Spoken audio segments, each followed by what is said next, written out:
ಅಂದ್ರ ಸ್ವಪ್ನ ಪ್ರಪಂಚ ಅದು ಈಗಿಂದಲ್ಲ. ಹೋದ ವಾರ ಒಂದು ಪ್ರಶ್ನೆ ನಡೆದಿತ್ತು. ಮೊದಲನೇ ಪ್ರಶ್ನೆ ಏನು, ಇವತ್ತು ಎರಡನೇ ಪ್ರಶ್ನೆದ ಬಗ್ಗೆ ಸಮಾಧಾನ ಹೇಳೋರದಾರ. ಒಂದನೇ ಪ್ರಶ್ನೆ ಏನ್ ನಡೆದಿತ್ತು ಅದ್ರ ಬಗ್ಗೆ ನಾನು ನೆನಪು ಮಾಡಿಕೊಡ್ತೀನಿ ಅಷ್ಟೇ. ಅಲ್ಲಿ ಪೂರ್ವ ಪಕ್ಷಿ ಏನ್ ಶಂಕ ಮಾಡಿದ್ದ ಅಂತ ಹೇಳಿದ್ರೆ, ಸ್ವಪ್ನ ಪ್ರಪಂಚಕ್ಕೆ ಸಾಕ್ಷಿ ಅಧಿಷ್ಠಾನ ಇದ್ದಾನೆ. ಶಾಸ್ತ್ರದ ಪ್ರಕಾರ ಸ್ವಪ್ನ ಪ್ರಪಂಚಕ್ಕೆ ಅಧಿಷ್ಠಾನ ಏನು ಅಂದ್ರೆ ಸಾಕ್ಷಿ ಹೇಳ್ತಾರೆ. ಸಾಕ್ಷಿ ಅಂದ್ರ ನಾವು, ಹೌದಿಲ್ಲ? ಸಾಕ್ಷಿ ಅಂದ್ರ ಆತ್ಮ, ಅದು ನಾನು. ಆ ಸ್ವಪ್ನ ಪ್ರಪಂಚಕ್ಕೆ ಅದ ಅಧಿಷ್ಠಾನ ಐತೆ ಅಂದ್ರೆ ನೇಮ ಏನದ, ಅಧ್ಯಸ್ಥ ವಸ್ತು ಅಧಿಷ್ಠಾನದ ಸಂಬಂಧವನ್ನು ತಗೊಂಡ ತೋರ್ತೈತಿ ನೇಮ. ಅಂದ ಮೇಲೆ ಆ ಸ್ವಪ್ನದಲ್ಲಿ ಆನೆಗಳನ್ನು ನಾನು ಕಂಡೆ. ಹಸ್ತಿ ಆನೆಯನ್ನು ನೋಡಿದಾಗ ಆ ಆನೆ ಅನ್ನೋದು ಅಧ್ಯಸ್ಥದ ಸ್ವಪ್ನದಲ್ಲಿ, ಅದಕ್ಕೆ ಅಧಿಷ್ಠಾನ ಸಾಕ್ಷಿ ಇದ್ದಾನೆ ಅಂತ ನಾನೇ ಅಧಿಷ್ಠಾನದೇನೆ. ಅಂದ ಮೇಲೆ ಅಹಂ ಗಜ, ಅಂದ್ರ ನಾನು ಆನೆ ಅಥವಾ ನನ್ನಲ್ಲಿ ಆನೆ,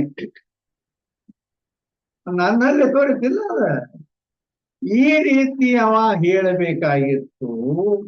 ಅದನ್ನ ಬಿಟ್ಟು ಇದು ಆನೆ ಅಂತ ಯಾಕಂತ ಒಂದು ಪ್ರಶ್ನೆ ಮಾಡ್ಯ. ಗೊತ್ತಾಯ್ತಲ್ಲ ಪ್ರಶ್ನೆ? ನಾನು ಆನೆ ಅನ್ನೋದು ಬಿಟ್ಟು ಇದು ಆನೆ ಯಾಕಂತ ಅಧಿಷ್ಠಾನ ಸಾಕ್ಷಿ ಅಂತ ಶಂಕ ಮಾಡಿ, ಅದಕ್ಕೆ ಅವ್ರ ಸಮಾಧಾನ ಏನ್ ಹೇಳಿದ್ರು ಅನ್ಸ್ತಾರ, ಅಲ್ಲಿ ಅಧ್ಯಾಸ ಆಗಬೇಕು. ಸ್ವಪ್ನವು ಕೂಡ ಅಧ್ಯಾಸ ಸತ್ಯನ. ಅಂದ್ರ ಆ ಸ್ವಪ್ನ ಅಧ್ಯಾಸ ಏನೈತಿಲ್ಲ, ಅಧ್ಯಾಸ ಆಗಬೇಕಾದ್ರೆ ಒಂದು ರೂಲ್ಸ್ ಐತೆ. ಅಲ್ಲಿ ನಾವು ಯಾವ ರೀತಿ ಅನುಭವ ಮಾಡ್ತೀವಿ, ಆ ಅನುಭವಿಸಿದ್ದು ಸಂಸ್ಕಾರ ರೂಪದಿಂದ ಉಳ್ಕೋತೈತಿ. ಅಂದ್ರ ಈಗ ನಾನು ಒಂದನೇ ಪ್ರಶ್ನೆ ಏನ್ ಹೇಳಿನಿ, ಸ್ವಪ್ನದಲ್ಲಿ ಆನೆ ಕಂಡದ್ದು ಅಂತ ಹೇಳಿದ್ದೆ. ಇದು ಗೊತ್ತಾಯ್ತು, ನಿಮ್ಗೆ ಜ್ಞಾನ ಆಯ್ತು. ಹೌದಿಲ್ಲ? ಇನ್ನು ಮುಂದೆ ನಾ ಹೇಳ್ಕೊತ ಹೋಗ್ತೇನೆ, ಅದು ಹೋಗ್ತದೆ. ಆದ್ರೆ ಅದ್ರ ಸಂಸ್ಕಾರ ಹೋಯ್ತು. ಹಿಂಗೆ ನೀವು ಕೇಳ್ಕೊತ ಬಂದಿರಿ, ಅವು ಲೋಪಕ್ಕಾವು, ಅದ್ರ ಸಂಸ್ಕಾರ ರೂಪಕ್ಕೆ ಬರ್ತದೆ. ಆದ್ದರಿಂದ ಅನುಭವಜನ್ಯ ಸಂಸ್ಕಾರ ಏನೈತಲ್ಲ, ಅದು ಯಾವ ರೀತಿ ಸಂಸ್ಕಾರ ಇರ್ತದ ಅದೇ ರೀತಿ ಅವನಿಗೆ ಅಭ್ಯಾಸ ಆಗ್ತದೆ, ನಿಯಮ. ಆದ್ದರಿಂದ ಇವನು ಮೊದಲು ಜಾಗೃತದಲ್ಲಿ ಆನೆಯನ್ನೇನು ನೋಡಿದ್ದ, ಆ ಹೇಳಿದಾಗ ಅವ ಏನತ್ತ ಅನುಭವ ಮಾಡ್ಯಾನ, ನಾನು ಆನೆ ಅಂದಿಲ್ಲ, ನನ್ನ ಆನೆ, ನಾನು ಆನೆ ಅಂದಿಲ್ಲ, ಹೌದಿಲ್ಲ?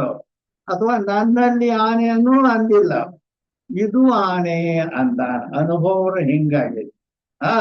ಅನುಭವಜನ್ಯ ಸಂಸ್ಕಾರ ಮತ್ತು ಇದು ಒತ್ತಡ ಆಗ್ಬೇಕು. ಇದು ಆನೆ ಅಂತ ಸಂಸ್ಕಾರ ಇದೆ. ಆದ್ದರಿಂದ ಸ್ವಪ್ನದಲ್ಲಿ ಆನೆ ಕಂಡಾಗ ಅಲ್ಲಿ ಏನಂತ ಆಗ್ಬೇಕು, ಅದು ಸಂಸ್ಕಾರ.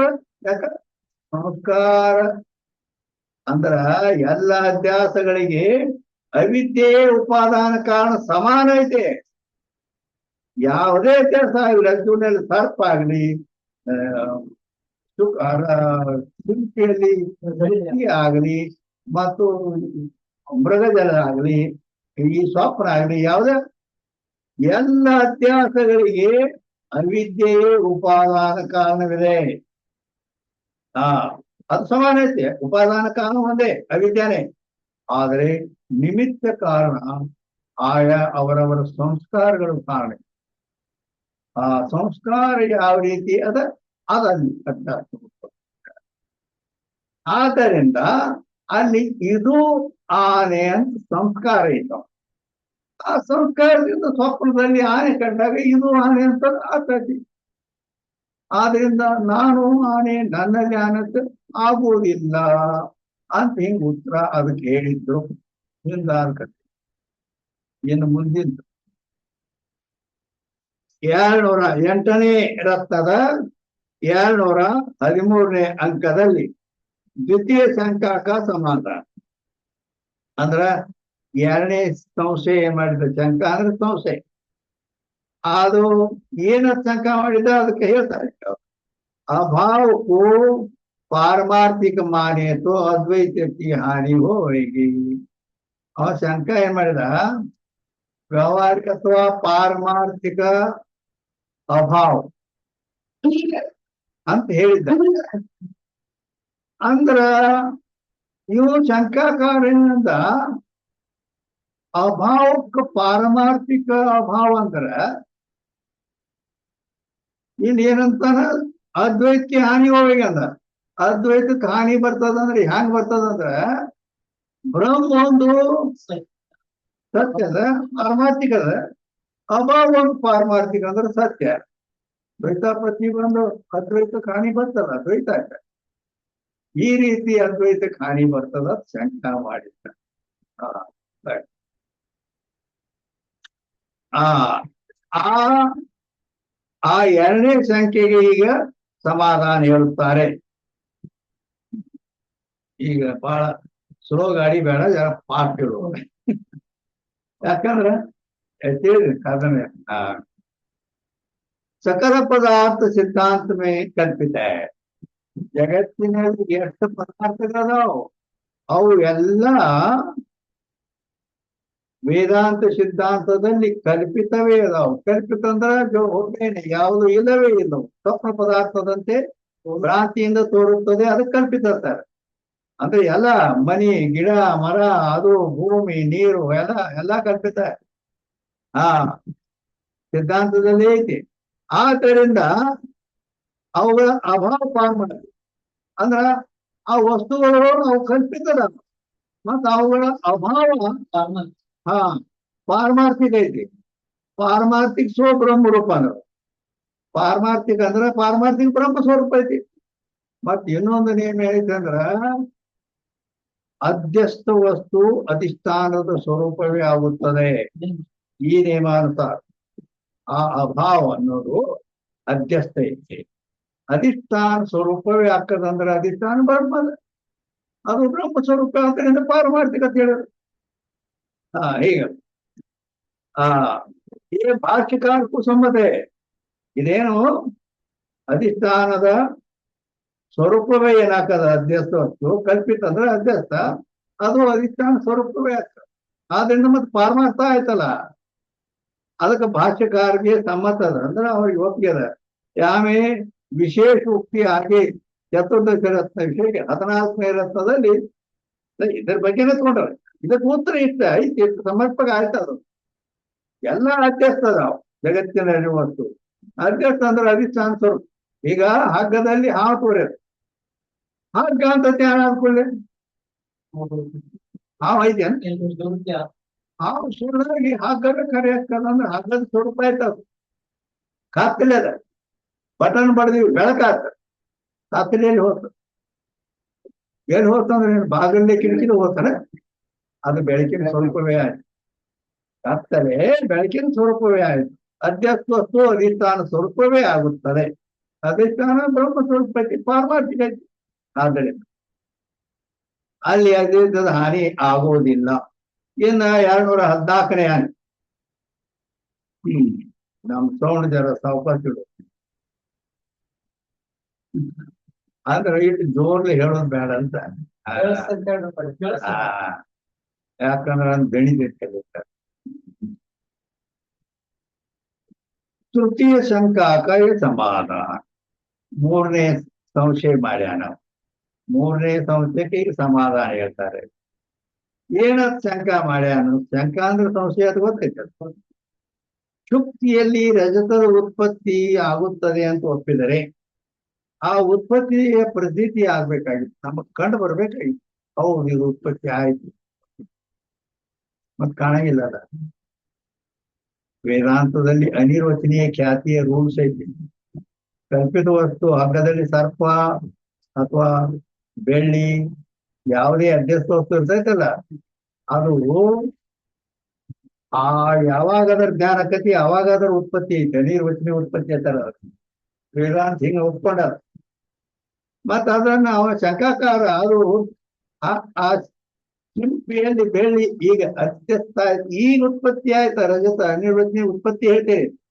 ಹಂಗಾದ್ರೆ ಗಡಿಗೆ ಉತ್ಪತ್ತಿ ಆಯ್ತು, ಅದು ಕಂಡು ಬರ್ತು. ಗಡಿಗೆ ಹೊಡಿತು, ಅದು ಕಂಡು ಬರ್ತದೆ. ಮತ್ತೆ ಇದು ಉತ್ಪತ್ತಿನೂ ಕಂಡು ಬರ್ಬೋದಿಲ್ಲ, ಮತ್ತ ನಾಶ ಆದದ್ದು ಕಂಡು ಬರೋಂಗಿಲ್ಲ. ಮತ್ತ ಅದನ್ನ ಉತ್ಪತ್ತಿ ಆಗೇತತಿ ಅದ್ರ ಮೇಲಿಂದ ಅವ್ನು ಶಂಕ ಮಾಡಿ ಅದಕ್ಕೆ ಈಗ ಅವ್ರು ಸಮಾಧಾನ ಹೇಳ್ತಾರೆ. ಶುಕ್ತಿ ಮೇ ತಾದಾತ್ಮ್ಯ ಸಂಬಂಧ ರಜತ ಅಧ್ಯಸ್ಥ. ಶುಕ್ತಿಯಲ್ಲಿ, ಶುಕ್ತಿ ಅಂದ್ರೆ ಶಿಂಪಿ, ಅದರಲ್ಲಿ ತಾದಾತ್ಮ್ಯ ಸಂಬಂಧದಿಂದ ರಜತ ಅಂದ್ರೆ ಬೆಳ್ಳಿ ಅಧ್ಯಸ್ಥ. ಶುಕ್ತಿ ಕಿ ಇದಂತಾಕ ಸಂಬಂಧ ರಜತ ಮೇ ಅಧ್ಯಸ್ಥ. ಶುಕ್ತಿಯಲ್ಲಿ ತಾದಾತ್ಮ್ಯ ಸಂಬಂಧದಿಂದ ಬೆಳ್ಳಿ ಅಧ್ಯಸ್ತದ ಒಂದು ಪಾರ್ಟ್. ಆ ಬೆಳ್ಳಿಯಲ್ಲಿ ಶುಕ್ತಿಯಲ್ಲಿ ಏನೈತಲ್ಲ, ಆ ಶುಕ್ತಿಯಲ್ಲಿ ಈ ಬೆಳ್ಳಿ ಏನೈತ ಶುಕ್ತಿ ಅಧಿಷ್ಠಾನದಲ್ಲಿ ತೋರೋದಿಲ್ಲೋ, ಆ ಶುಕ್ತಿಯಲ್ಲೇ ಈ ಬೆಳ್ಳಿ ತೋರೋದು. ಆದ್ದರಿಂದ ಇನ್ನ ಆ ರಜತ ಆಗ್ತದೆ. ಆ ಶುಕ್ತಿಯಲ್ಲಿ ಇದಂತಾದ ಸಂಬಂಧ ಇದೆ. ಶುಕ್ತಿಯಲ್ಲಿ ತಾದಾತ್ಮ್ಯ ಸಂಬಂಧದಿಂದ ರಜತ ಅಂದ್ರೆ ಬೆಳ್ಳಿ ಅಧ್ಯಸ್ತದ. ಮತ್ತೆ ಇದು ಏನಾಯ್ತು, ಆ ಶುಕ್ತಿಯ ಇದಂತ ಸಂಬಂಧ ರಜತ ಅನ್ಯೋನ್ಯ ಅಧ್ಯಾಸ ಪರಸ್ಪರದ ಇರ್ತದೆ. ಶುಕ್ತಿಯಲ್ಲಿ ತಾದಾತ್ಮ್ಯ ಸಂಬಂಧದಿಂದ ಬೆಳ್ಳಿ ಅಧ್ಯಾಸ ಆಗೈತಿ, ಹೌದಾ? ಇನ್ನ ಆ ಬೆಳ್ಳಿಯಲ್ಲಿ ಶುಕ್ತಿಗೆ ಇದಂತಾಕ ಸಂಬಂಧ ರಚನೆ ಅಧ್ಯಸ್ಥ ಇರ್ತದ. ಅಂದ್ರ ಶಿಂಪೆಯಲ್ಲಿ ಬೆಳಿತವ್ರದ, ಹೌದಲ್ಲ? ಇದು ಬೆಳ್ಳಿ ಶಿಂಪೆಯಲ್ಲಿ ತೋರಿ. ಇನ್ನು ಶಿಂಪಿ ಇದರಲ್ಲಿ ಪರಸ್ಪರ ಅಧ್ಯಾಸಕ್ಕೆ ಅನ್ಯೋನ್ಯ ಅಧ್ಯಾಸ ಅಂತಾರೆ, ಹೌದಲ್ಲ?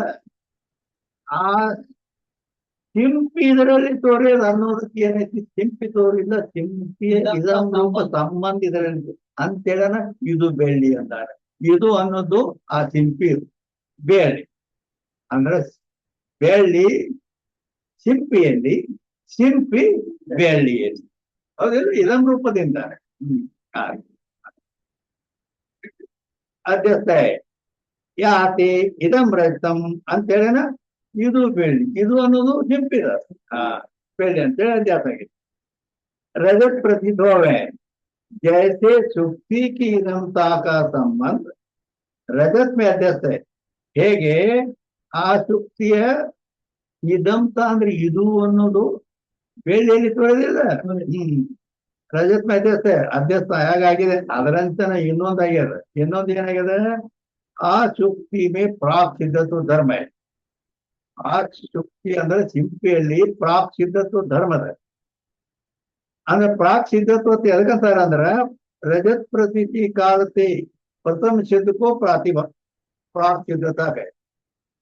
ಆ ಬೆಳ್ಳಿ ತೋರುವುದಕ್ಕಿಂತ ಮೊದಲು ಅದು ಯಾವಾಗ ತೋರಿತಲ್ಲ ಬೆಳ್ಳಿ, ಅದೇ ಸಮಯದಲ್ಲಿ ಪ್ರಥಮ ಸಿದ್ಧಕ್ಕೂ ಅದಕ್ಕಿಂತ ಮೊದಲು ಪ್ರಥಮ ಸಿದ್ಧ ಅಂದ್ರ ಬೆಳ್ಳಿ ತೋರೋದಕ್ಕಿಂತ ಮೊದಲ ಏನ ಯಾವ್ದೈತೆ ಅಲ್ಲಿ ಶಿಂಪಿ ಐತಿ.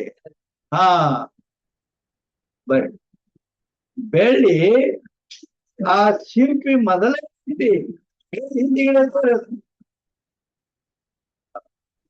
ಅದಕ್ಕಾಗಿ ಈ ರೀತಿ ಈಗ 5 ನಿಮಿಷ ಆಗಿದೆ.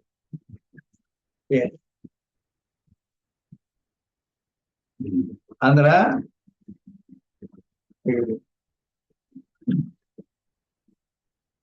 ವೃತ್ತಿ ರತ್ನಾವಳಿಯ 8ನೇ ರತ್ನದ 214ನೇ ಅಂಕತಿಗೆ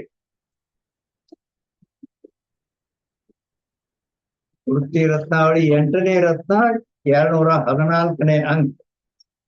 ಅಲ್ಲಿ 3ನೇ ಸಂಕಾದಕ್ಕೆ ಸಮಾಧಾನ ಹೇಳಲಿಕ್ಕೆ ಇದ್ದಾರೆ. ಆ ಅದಕ್ಕೆ ಏನಂದ್ರು, ಆ ಶುಕ್ತಿಯಲ್ಲಿ ಇದಂತ ಅಂದ್ರೆ ಸಾಧಾರಣ ಸಮಾಧಾನ ತಿಳಿಯಲ್ಲ. ಇದರ ಅವ್ರಿಗೆ ತೋರಿಸ್ಬಿಡಪ್ಪ. ಆಯ್ತಮ್ಮ. ಇದು ಸಮಾಧಾನ ಅನ್ನುವಲ್ಲಿ ಅಟ ಪ್ರಾಕ್ ಸಿದ್ಧ ಐತೆ ಅಂತ ಐತಲ್ಲ ಅಲ್ಲಿ. ಅಂದರೆ ಅದರ ಹೇಗೆ ಶುಕ್ತಿ ಇದಂತ ಸಂಬಂಧ ರಜತದಲ್ಲಿ ಸಾಗಿ ಹೌದಿಲ್ಲ, ಅವಾಗ ಇದು ಬೆಳೆ ಅಂದಾನ. ಅದರಂತೆ ಶುಕ್ತಿಯಲ್ಲಿ ಪ್ರಾಕ್ ಸಿದ್ಧತ್ವ ಧರ್ಮ ಐತಿ. ಆ ಆ ಅದ ಪ್ರಾಕ್ ಸಿದ್ಧತ್ವ ಎದಕ್ಕತ್ತಾರ ಅಂದ್ರ ರಜತ ಪ್ರತೀತಿ ಕಾಲಕ್ಕಿಂತ ಪ್ರಥಮ ಸಿದ್ಧಕ್ಕನ ಪ್ರಾಕ್ ಸಿದ್ಧ. ಬೆಳ್ಳಿ ತೋರೋಕ್ಕಿಂತ ಮೊದಲ ಸಿಂಪ ಐತಿ ಇಲ್ಲೋ. ಪ್ರಾಕ್ ಅಂದ್ರೆ ಮೊದಲು, ಸಿದ್ಧ ಅಂದ್ರೆ ಇರೋ. ಆ ಈಗ ಅದು ಮೊದಲೇ ಐತಿ, ಬೆಳ್ಳಿ ಈಗ ಉತ್ಪತ್ತಿಯಾಗಿದೆ. ಆದ್ದರಿಂದ ಪ್ರಾಕ್ ಸಿದ್ಧತ್ವ ಅಂತಾರ. ಆ ಶುಕ್ತಿ ಐತಿ ಮೊದಲು. इस रीति से शुक्ति में प्राप्त सिद्धत्व धर्म है. आ सिंपिಯಲ್ಲಿ प्राप्त सिद्धत्व धर्मದ ताके संबंध का अध्यास भी रजत में हो. ಆ ಪ್ರಾಕ್ ಸಿದ್ಧತ್ವ ಧರ್ಮ ಸಿಂಪಿಯಲ್ಲಿ ಏನೈತಿ ಅದು ಬೆಳ್ಳಿದೆ. ಶುಕ್ತಿ ಇದಂ ಅದರಲ್ಲಿ ಬೆಳ್ಳಿಯಲ್ಲಿ ಆಗಿದೆ. ಅದರಂತೆ ಪ್ರಾಕ್ ಸಿದ್ಧತ್ವ ಧರ್ಮ ಬೆಳ್ಳಿಯಲ್ಲಿ ಆಗಿದೆ. इसी वास्ते इदानीं रजतम ये ಪ್ರತೀತಿ नहीं. ಇದಾನಿಂ ರಜತಂ ಅಂತರ ಈಗ ಉತ್ಪತ್ತಿಯಾದ ಬೆಳ್ಳಿ. ಅದು ಸಂಸ್ಕೃತ ಶಬ್ದ. ಇದಾನಿಂ ರಜತಂ, ಇದಾನಿಂ ಅಂದ್ರೆ ಈಗ ಸದ್ಯ ಹುಟ್ಟಿದ ಬೆಳ್ಳಿ ಅಂತ ಹಿಂದ ತೋರಂಗಿಲ್ಲ ಅದು. ಅದು ಅದು ಅದು ಈಗ ಹುಟ್ಟೈತ ಅದು ಪ್ರತೀತಿ ಅಂದ್ರೆ ಜ್ಞಾನ ಆಗುವುದಿಲ್ಲ. ಅದ ಪ್ರಾಜಾತಂ ರಜತಂ ಪಶ್ಯಾಮಿ ಅಂದ್ರ ಎಂದೋ ಇದ್ದ, ಎಂದೋ ಹುಟ್ಟಿ ಮೊದಲ ಅಂತ ಈ ರೀತಿ ಅದನ್ನ ನಾನು ಪ್ರಾಗ್ ಜಾತಂ, ಪ್ರಾಗ್ ಅಂದ್ರೆ ಮೊದಲು, ಮೊದಲೇ ಹುಟ್ಟಿದಂತ ಆ ಬೆಳ್ಳಿಯನ್ನು ನಾನು ನೋಡ್ತೀನಿ ಅಂತ ಈ ರೀತಿ ಜ್ಞಾನ ಆಗುತ್ತದೆ. ಯಾ प्रतीति का विषय प्राग जातत्व है तो रजत में है नहीं. ಆ ಪ್ರಾಗ್ ಜಾತತ್ವ ಅನ್ನೋದು ಬೆಳ್ಳಿಯಲ್ಲಿ ಇಲ್ಲದು, ಬೆಳ್ಳಿ ಈಗ ಉತ್ಪನ್ನ ಆಗಿದೆ. ಕಿಂತು ರಜತ್ ಮೇ ಇದಾನಿಂ ರಜತತ್ವ, ಇದಾನಿಂ ರಜತತ್ವ ಅಂದ್ರೆ ಈಗ ಹುಟ್ಟಿದ ಬೆಳ್ಳಿ. ಅದರಲ್ಲಿ ಕರೆ ಪ್ರಾಗ್ ಜಾತತ್ವ ರಜತ್ ಮೇ ಪ್ರತೀತ ಹೋಗ. ಆದ್ರೆ ಸಿಂಪಿ ಮೊದಲೈತಲ್ಲ, ಪ್ರಾಗ್ ಜಾತತ್ವ ಧರ್ಮ ಸಿಂಪಿಯಲ್ಲಿ, ಅದರ ಇದಂ ಹ್ಯಾಂಗ ಬೆಳ್ಳಿಯಲ್ಲಿ ತೋರಿಯೋದು ಆಗ ಪ್ರಾಗ್ ಸಿದ್ಧತ್ವ ಧರ್ಮವು ಕೂಡ ಬೆಳ್ಳಿಯಲ್ಲಿ ತೋರುವುದರಿಂದ ಈಗ ಬೆಳ್ಳಿ ಹುಟ್ಟಿದ್ರು, ಈಗ ಸದ್ಯ ಇದೀಗ ಹುಟ್ಟಿದೆ ಅಂದ್ರೂ ಕೂಡ ಅದು ಪ್ರಾಗ್ ಜಾತ ಮೊದಲೇ ಅದ. ಸಿಂಪಿ ಮೊದಲೇ ಅದಲ್ಲ, ಆ ಮೊದಲೇ ಇದು ಬೆಳ್ಳಿ ಅಂತ ಹಿಂಗ ಈಗ ಹುಟ್ಟಿದ್ದನ್ನು ತೋರ್ಕೊಡ್ಬೇಕು. ಆದ್ರಿಂದ ಈಗ ಬೆಳ್ಳಿ ಹುಟ್ಟಿದ್ದನ್ನು ಗೊತ್ತಾಗುವುದಿಲ್ಲ. ಪ್ರಾಗ್ ಸಿದ್ಧತ್ವ ಧರ್ಮ ಪ್ರತಿಬಂಧಕವಾಗಿದೆ. ಅದು ಗೊತ್ತಾಗ್ತದೆ.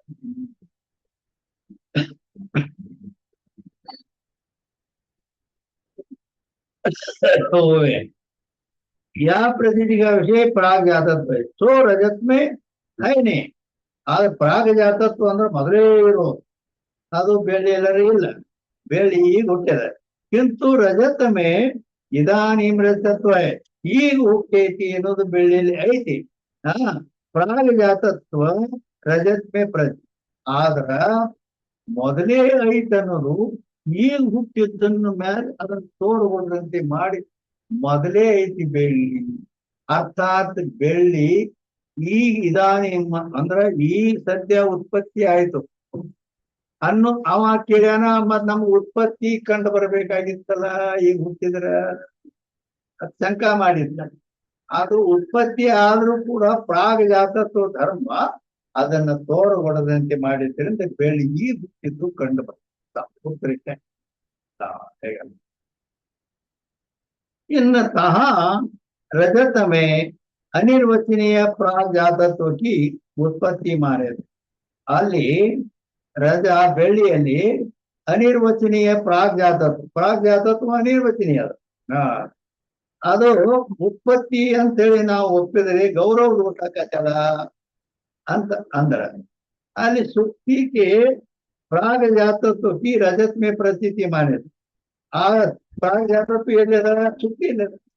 ಹೌದೇ ಅದನ್ನ ನಾವು ಬೆಳ್ಳಿಯಲ್ಲಿ ಅದು ತೋರೇತ ಅಂತ ಹೇಳಿದ್ವಿ ಅಂದ್ರ ಐತಿ ಸುಕ್ತಿಯಲ್ಲಿ ತೋರೇತಿ ಬೆಳ್ಳಿಯಲ್ಲಿ. ಹಾಗಂದ್ರ ಅನ್ಯಥಾ ಖ್ಯಾತಿ ಮಾನನಿ ಹೋಗ್ರಿ ಐತಿ ಅಲ್ಲಿ ತೋರೇತಿ ಇಲ್ಲಿ ಅಂದ್ರ ಅನ್ಯಥಾ ಖ್ಯಾತಿ ಒಪ್ಪಬೇಕಾಗೈತಿ. और ऐसे स्थान में अन्यथा ख्याति को माने भी है. ನಮ್ಮ ವೇದಾಂತ ಇಂಥ ಸಂದರ್ಭಗಳಲ್ಲಿ ಅನ್ಯಥಾ ಖ್ಯಾತಿಯನ್ನೇ ಒಪ್ಪಿದೆ. ತಥಾಪಿ ಆದರೂ ಯುಕ್ತಿಗೆ ಶುಕ್ತಿಗೆ ಪ್ರಾಕ್ ಸಿದ್ಧತ್ವ ಧರ್ಮ ಅನಿರ್ವಚನೀಯ ಸಂಬಂಧ. ಆ ಶುಕ್ತಿಯಲ್ಲಿದ್ದಂತ ಪ್ರಾಕ್ ಸಿದ್ಧತ್ವ ಧರ್ಮದ ಅನಿರ್ವಚನೀಯ ಸಂಬಂಧವು ರಜತ್ ಮೇ ಉಪಜಯ. ಅದು ಈಗ ಹುಟ್ಟಿದ ಬೆಳ್ಳಿಯಲ್ಲಿ ಪ್ರಾಗ್ಜಾತದ ಎಂದೋ ಐತನು. ಆದ್ದರಿಂದ ಅನಿರ್ವಚನೀಯ ಸಂಬಂಧ ಏನೈತಲ್ಲ ಪ್ರಾಕ್ ಸಿದ್ಧತ್ವ ಧರ್ಮದ ಅನಿರ್ವಚನೀಯ ಸಂಬಂಧ ಅದು ರಜತ್ ಅಂದ್ರೆ ಬೆಳ್ಳಿಯಲ್ಲಿ ಉತ್ಪನ್ನವಾಗಿದೆ. ಪಕ್ಷ ಸಮೀಚೀನ ಈ ಮಾತು इस रीति से ಶುಕ್ತಿ के प्राक सिद्धत्व के संबंध की प्रतीति से ಈ ರೀತಿಯಾಗಿ ಶುಕ್ತಿಯ ಪ್ರಾಕ್ ಸಿದ್ಧತ್ವ ಸಂಬಂಧದ ಪ್ರಾಕ್ ಸಿದ್ಧತ್ವ ಅಂದ್ರೆ ಎಂದೋ ಐತದ ಆ ಪ್ರತೀತಿ ಅಂದ್ರೆ ಜ್ಞಾನ ಅದರ ಉತ್ಪತ್ತಿ ಇದು ಸಂಬಂಧವಾಗುವುದರಿಂದ ಕಾಯತೆ ಸಂಬಂಧ ಆಕೈತಿ. ಕಾಯತೆ प्राक सिद्धता और वर्तमान उत्पत्ति दोनों परस्पर विरोधी. प्राक सिद्धत्व ಅಂದ್ರೆ ಮೊದಲೇ ಎಂದೋ ಐತೆ ಅನ್ನೋದು ಮತ್ತು ವರ್ತಮಾನ ಉತ್ಪತ್ತಿ ಅಂದ್ರೆ ಈಗ ಸದ್ಯ ಹುಟ್ಟಿದ್ದು ಇವು ಎರಡು ಪರಸ್ಪರ ವಿರೋಧಕ್ಕಾವು. जहां प्राक सिद्धता होवे ता अतीत उत्पत्ति होवे. प्राक सिद्धत्व ಅಂದ್ರೆ ಮೊದಲೇ ಎಂದೋ ಹುಟ್ಟಿದ್ದು. ವರ್ತಮಾನ ಉತ್ಪತ್ತಿ ಹೋವೆ ತಾ ಪ್ರಾಕ್ ಸಿದ್ಧತಾ ಹೋವೆ. ಏನು ವರ್ತಮಾನ ಉತ್ಪತ್ತಿ ಆದಲ್ಲಿ ಪ್ರಾಕ್ ಸಿದ್ಧತ್ವ ಇರುವುದು ಹೌದಿಲ್ಲ. ಎಂದೋ ಮೊದಲೇ ಐತಿ ಈಗ ಹುಟ್ಟೈತಿ ಮತ್ತು ಪರಸ್ಪರ ವಿರೋಧ. ಇದರಿಂದ इस रीति से सुक्ति वृत्ति प्राक सिद्धत्व के ಸಂಬಂಧಕ್ಕೆ ಸುಕ್ತಿ ವೃತ್ತಿ ಅಂದ್ರೆ ಸುಕ್ತಿಯಲ್ಲಿರ್ತಕ್ಕಂಥ ಪ್ರಾಕ್ ಸಿದ್ಧತ್ವ ಧರ್ಮದ ಸಂಬಂಧದ ಪ್ರತೀತಿ ಅಂದ್ರೆ ಅದರ ಧ್ಯಾನ ಆಗುವುದರಿಂದ उत्पत्ति प्रतीति का प्रतिबंध होने थे. आ उत्पत्ति प्रतीति अंದ್ರ आ ಬೆಳ್ಳಿ ಈಗ ಉತ್ಪತ್ತಿ ಆಗೈತಿ ಅಂತ ಏನಾಯ್ತು ತೊಡೈತಲ್ಲ ನಿರ್ವಚನೆ ಉತ್ಪತ್ತಿ ಬೆಳ್ಳಿ ಸಿಂಪೇಲಿ ಬೆಳ್ಳಿ ಈಗ ಹುಟ್ಟಿದ್ರು ಕೂಡ ಅದು ಪ್ರಾಕ್ ಸಿದ್ಧತ್ವ ಅನ್ನೋದು ಅದಕ್ಕೆ ಪ್ರತಿಬಂಧಕ ಮಾಡಿ ಎಂದೋ ಐತೆ ಅನ್ನೋದು ಪ್ರತಿಬಂಧ ಮಾಡಿ. ಆದ್ದರಿಂದ ರತಿ ಉತ್ಪತ್ತಿ ಹೋಗ್ಬೇಕು. ಆ ಬೆಳ್ಳಿ ಈಗ ಸದ್ಯ ಉತ್ಪತ್ತಿ ಆದಾಗೆ ಆದ್ರೂ ಕೂಡ ಉತ್ಪತ್ತಿ ಕಿ ಪ್ರತೀತಿ ಹೋವೇನೆ ಈಗ ಹುಟ್ಟಿತ್ತು ಅನ್ನೋದು ಕಂಡು ಬರಂಗ ಯಾಕ ಪ್ರಾಕ್ ಸಿದ್ಧತ್ವ ಅದನ್ನು ತೋರ್ಬಡ್ದಂತೆ ಮಾಡಿ. ಅಂದ್ರೆ ಯಾಕೆ ತೋರೋದಿಲ್ಲ ತಾವ ಶಂಕ ಮಾಡಿದ್ರ ಆ ಪ್ರಾಕ್ ಸಿದ್ಧತ್ವ ಧರ್ಮ ಅದಕ್ಕೆ ಪ್ರತಿಬಂಧಕ ಮಾಡಿದ ಖಂಡಿತ. ಜೋ ಕಯ ರಜತ್ ಕಾ ನಾಶ ಹೋವೇತೋ ಮತ್ತೇನು ಒಂದು ಮುಂದೆ ಆ ಬೆಳ್ಳಿ ಅಧಿಷ್ಠಾನ ಕೂಡ ನಾಶಕತ್ತಲ್ಲ ಇಲ್ಲ ಅದು ಮತ್ ಅದನ್ನು ಕಾಣ್ಬೇಕು. ಉತ್ಪತ್ತಿ ಕಾಣ್ಬೇಕು ಅದ್ರ ನಾಶ ಆದದ್ದು ಕಾಣ್ಬೇಕಾದ್ರೆ ಪಂಚಮಣಿ ಉತ್ಪತ್ತಿ ಮುಗಿತಿ ಇನ್ನು ನಾಶ ಆದದ್ದು ಕಾಣ್ಬೇಕಲ್ಲ ಅಂದಿತ್ತ ಅದ್ರ ಬಗ್ಗೆ ಹೇಳ್ತಾರೆ. ಒಂದ್ ವೇಳೆ ಹೇಗಂದ್ರೆ ರಜತದ ನಾಶ ಆಗ್ತಿದ್ರೆ ಅದರ ಪ್ರತೀತಿ ಆಗ್ಬೇಕಾಗಿತ್ತು. ಪ್ರತೀತಿ ಅಂದ್ರೆ ಜ್ಞಾನ ಅದ್ರ ಮತ್ತ ನಾಶ ಆದದ್ದು ಜ್ಞಾನ ಕಂಡು ಬರ್ಬೇಕಲ್ಲ. ये समाधान है ಅದಕ್ಕೆ ಈಗ ಸಮಾಧಾನ ಹೇಳ್ತಾರೆ. अधिष्ठान का ज्ञान होवे तब रजत का नाश होवे. अधिष्ठान ಜ್ಞಾನ ಆಯ್ತು ಅಂದ ಕೂಡ ಅವಾಗ ರಜತ್ ಅಂದ್ರೆ ಬೆಳ್ಳಿ ನಾಶ ಇರ್ತನಲ್ಲಿ ಇಲ್ಲ. अधिष्ठान जानते रजत का वाद निश्चय होवे. ನೋಡ ಅಧಿಷ್ಠಾನ ಜ್ಞಾನ ಆದ ಕೂಡಲೇ ಆ ಬೆಳ್ಳಿ ಏನಾಕತಿ ನಾಶ ಆಗುವುದಲ್ಲ, ನಾಶ ಹೋವೇ ಅಂತ ಅಂದಾರ ನಿಮ್ಮನ್ನು ಸಮಾಧಾನ ಮಾಡ್ಲಾಕ. ಅದು ಇದ್ರ ನಾಶ ಆಕಿತ್ತದ, ಅದು ಇಲ್ಲದ ವಸ್ತು ಬೆಳ್ಳಿ ಇಲ್ಲ ಅನ್ನೋ ನಾಶ ಹಂಗಾಗ್ತದೆ. ಆದ್ದರಿಂದ ಬಾಧ ತಗೊಂಡ್ರೆ ಆ ಅದಕ್ಕೆ ಬಾಧ ನಿಶ್ಚಯವಾಗುತ್ತದೆ. ಶುಕ್ತಿ ಮೇ ಕಾಲತ್ರಯ ಮೇ ರಜತನೇ, ಆ ಚಿಂಪಿಯಲ್ಲಿ ಬೆಳ್ಳಿ ಅನ್ನೋದು ಮೂರು ಕಾಲದಲ್ಲಿ ಇಲ್ಲ. ಬೆಳ್ಳಿ ತೋರೋಕ್ಕಿಂತ ಮೊದಲು ಇಲ್ಲ, ತೋರುವಾಗೂ ಇಲ್ಲ, ಮತ್ತ ಚಿಂಪಿ ಅಂತ ಧ್ಯಾನ ಆದಾಗೂ ಇಲ್ಲ. ಮೂರು ಕಾಲದಲ್ಲಿ ಇಲ್ಲ ಅಂತ ಐಸಾ ನಿಶ್ಚಯ ನಾಶ ಪ್ರತೀತಿಗ ವಿರೋಧಿ. ಈ ರೀತಿ ಆ ಬೆಳ್ಳಿ ಅನ್ನೋದು ಎಂದೂ ಇಲ್ಲ ಇಲ್ಲ ಅಂತ ಜ್ಞಾನ ಆಯ್ತಂದ್ರ ನಾಶ ಕಂಡು ಬರ್ತದ, ಹೌದಿಲ್ಲ? ಇದ್ರ ನಾಶ. ಇದ್ದ ವಸ್ತು ನಾಶ ಆಕತಿ. ಅದು ಮೂರು ಕಾಲದಲ್ಲಿ ಎಂದೂ ಇಲ್ಲ ಅದ, ಮತ್ತ ಅದರ ನಾಶ ಹಂಗ. ಆದ್ದರಿಂದ ಆ ಬೆಳ್ಳಿ ಮತ್ ನಾಶ ಆದದ್ದು ಕಾಣಬೇಕಲ್ಲ ಇವಂದಿದ್ದದ, ಅದು ಎಂದೂ ಇಲ್ಲ ಅದು, ಮತ್ತ ಅದ್ರ ನಾಶ ಹಂಗ ಕಾಣ್ತದೆ. ಅದು ಬಾದ ಬಾದ ಅಂದ್ರ ಮಿಥ್ಯತ್ವ ನಿಶ್ಚಯಿಕಾನಾಂ ಬಾದ್. ಅಪರೋಕ್ಷ ಮಿಥ್ಯತ್ವ ನಿಶ್ಚಯಿಕಾನಾಂ ಬಾದ ಮತ್ ಪರ್ಫೆಕ್ಟ್. ಇದು ಬರೇ ಮಿಥ್ಯತ್ವ ನಿಶ್ಚಯಿಕ ಅಲ್ಲ, ಅಪರೋಕ್ಷ ಮಿಥ್ಯತ್ವ ನಿಶ್ಚಯಿಕಾನಾಂ ಬಾದ. ಇತ್ತು ಮಾಡಿದ್ರೆ ಅಪರೋಕ್ಷ ಅಂದ್ರೆ ಪ್ರತ್ಯಕ್ಷ. ಹೀಗಲ್ಲ. ಆದ್ದರಿಂದ ಈ ನಿಶ್ಚಯಕ್ಕೆ ಬಾದ ಅಂತಾರೆ. ಐಸಾ ನಿಶ್ಚಯ ನಾಶ ಪ್ರತೀತಿಗೆ ಮತ್ತೆ ಈಗ ಎಂದೂ ಇಲ್ಲ ಅಂತೇಳಿ ಹೇಳಿದಾಗ ಮತ್ತೆ ನಾಶ ಅದು ಸುಳ್ಳು, ಹಿಂಗಾಗ್ತದೆ. ಅದಕ್ಕೆ ವಿರೋಧಿ ಕಾಯತೆ ನಾಶ ಮೇ ಪ್ರತಿಯೋಗಿ ಕಾರಣ ಹೋವೆ. ನಾಶ ಆಗಬೇಕಾದ್ರ ಅದು ಪ್ರತಿಯೋಗಿ. ಪ್ರತಿಯೋಗಿ ಅಂದ್ರ ಎಷ್ಟು ಅಭಾವ, ಯಾವ್ದ್ರ ಅಭಾವ ಹೇಳ್ತೇವೆ. ಯಾವ್ದು ನಾಶ ಆಯ್ತು? ಗಡಿಗೆ ನಾಶ ಆಯ್ತದೆ. ಆ ಗಡಿಗಿನ ಪ್ರತಿಯೋಗಿ. ಇಲ್ಲಿ ಏನು ನಾಶ ಆಯ್ತು? ಬೆಳ್ಳಿ. ಪ್ರತಿ ಅದ ಇಲ್ಲ, ಅದ ಇಲ್ಲ ಅಂದ್ರೆ ಮತ್ತೆ ನಾಶ ಹಂಗ ಆಕತ್ತೆ, ಹೌದಿಲ್ಲ? ಅದಕ್ಕೆ ಕಾರಣ ಹೋವೆ ಬಾಧ ಮೇ ಪ್ರತಿಯೋಗಿಕ ಸರ್ವದಾ ಅಭಾವ ಬಾಟೆ. ಬಾಧ ಹೇಳುವಲ್ಲಿ ಪ್ರತಿಯೋಗಿದು ಎಂದೆಂದು ಅಭಾವ ಅಂದ್ರೆ ಇಲ್ಲ. ಆ ಬೆಳ್ಳಿ ಅನ್ನೋದು ಎಂದೂ ಇಲ್ಲ. ಆದ್ದರಿಂದ ಅದಕ್ಕೆ ಬಾಧ ಹೇಳಲ್ಪಟ್ಟಿದೆ. ಜಾಕ ಸರ್ವದ ಅಭಾವ ಹೈ ಐಸಾ ಜ್ಞಾನ ಹೋವೆ. ಎಂದೆಂದು ಇನ್ನಂತ ಯಾವಾಗ ಜ್ಞಾನ ಕಟ್ಟೋ ಆಕಿ ನಾಶ ಬುದ್ಧಿ ಸಂಭವೇನೆ. ಎಂದೆಂದು ಇಲ್ಲ ವಸ್ತು ಅಂದಾಗ ಅಲ್ಲಿ ನಾಶ ಆಯ್ತು ಅನ್ನೋದು ಸಂಭವಿಸೋದಿಲ್ಲ. ಆದ್ದರಿಂದ ಅಲ್ಲಿ ನಾಶ ಅನ್ನೋದು ತೋರಿಲ್ಲ. ಕಿಂವ ಜೈಸೆ ಘಟಾಧಿಕನಕ ಮುದ್ಗರಾಧಿಕಂತೆ ಚೂರ್ಣಿ ಭಾವರೂಪ ನಾಶ ಹೋಯ್. ಒಂದು ಗಡಿಗಿದೆ, ಅದು ಒನಕೆಯಿಂದ ಬಡದಾಗ ಅದು ತುಣುಕಾಗಿ ಗಡಿಗೆ ಚೂರ್ ಚೂರಾಗಿ ಬಿಡ್ತದೆ, ನಾಶ ಆಕತಿ. ತೈಸ ಕಲ್ಪಿತ ನಾಶ ಹೋವೇನೆ. ಕಲ್ಪಿತ ವಸ್ತು ಏನದವಲ್ಲ, ಹಗ್ಗದಲ್ಲಿ ತೋಡಿದ ಸರ್ಪ, ಶುಕ್ತಿಯಲ್ಲಿ ತೋಡಿದ ಬೆಳ್ಳಿ ಮೊದಲಾದ ಆಗ ನಾಶಕವನು. ಕಿಂತು ಅಧಿಷ್ಠಾನಕ್ಕೆ ಜ್ಞಾನತೆ. ಅಧಿಷ್ಠಾನ ಜ್ಞಾನ ಆಯ್ತು ಅಂದ ಕೂಡಲೇನ ಅಜ್ಞಾನ ರೂಪ ಉಪಾದಾನ ಸಹಿತ ಕಲ್ಪಿತಕ್ಕೆ ನಿವೃತ್ತಿ ಹೋಗ್ಬೇಕು. ಅದರ ಅಧಿಷ್ಠಾನದ ಅಧಿಷ್ಠಾನದ ಜ್ಞಾನ ಆಯ್ತಂದ್ರ ಅಜ್ಞಾನ ರೂಪ ಉಪಾದಾನ ಸಹಿತ ಆ ಕಲ್ಪಿತದ ನಿವೃತ್ತಿ ಆಗಿ ಹೋಗ್ಬೇಕು. ಅಜ್ಞಾನ ತತ್ಕಾರ್ಯ ವಸ್ತು ನಿವೃತ್ತಿ ಆಗ್ತದೆ. ಅಧಿಷ್ಠಾನ ಮಾತ್ರಕ ಅವಶೇಷೀಯ ಅಜ್ಞಾನಕ್ಕೆ ಸಹಿತ ಕಲ್ಪಿತಕ್ಕೆ ನಿವೃತ್ತಿ. ಅಧಿಷ್ಠಾನ ಮಾತ್ರಕ ಅವಶೇಷ, ಅಲ್ಲಿ ಅಧಿಷ್ಠಾನ ಮಾತ್ರ ಅಧಿಷ್ಠಾನ ಒಂದ ಉಳಿತೈತಿ.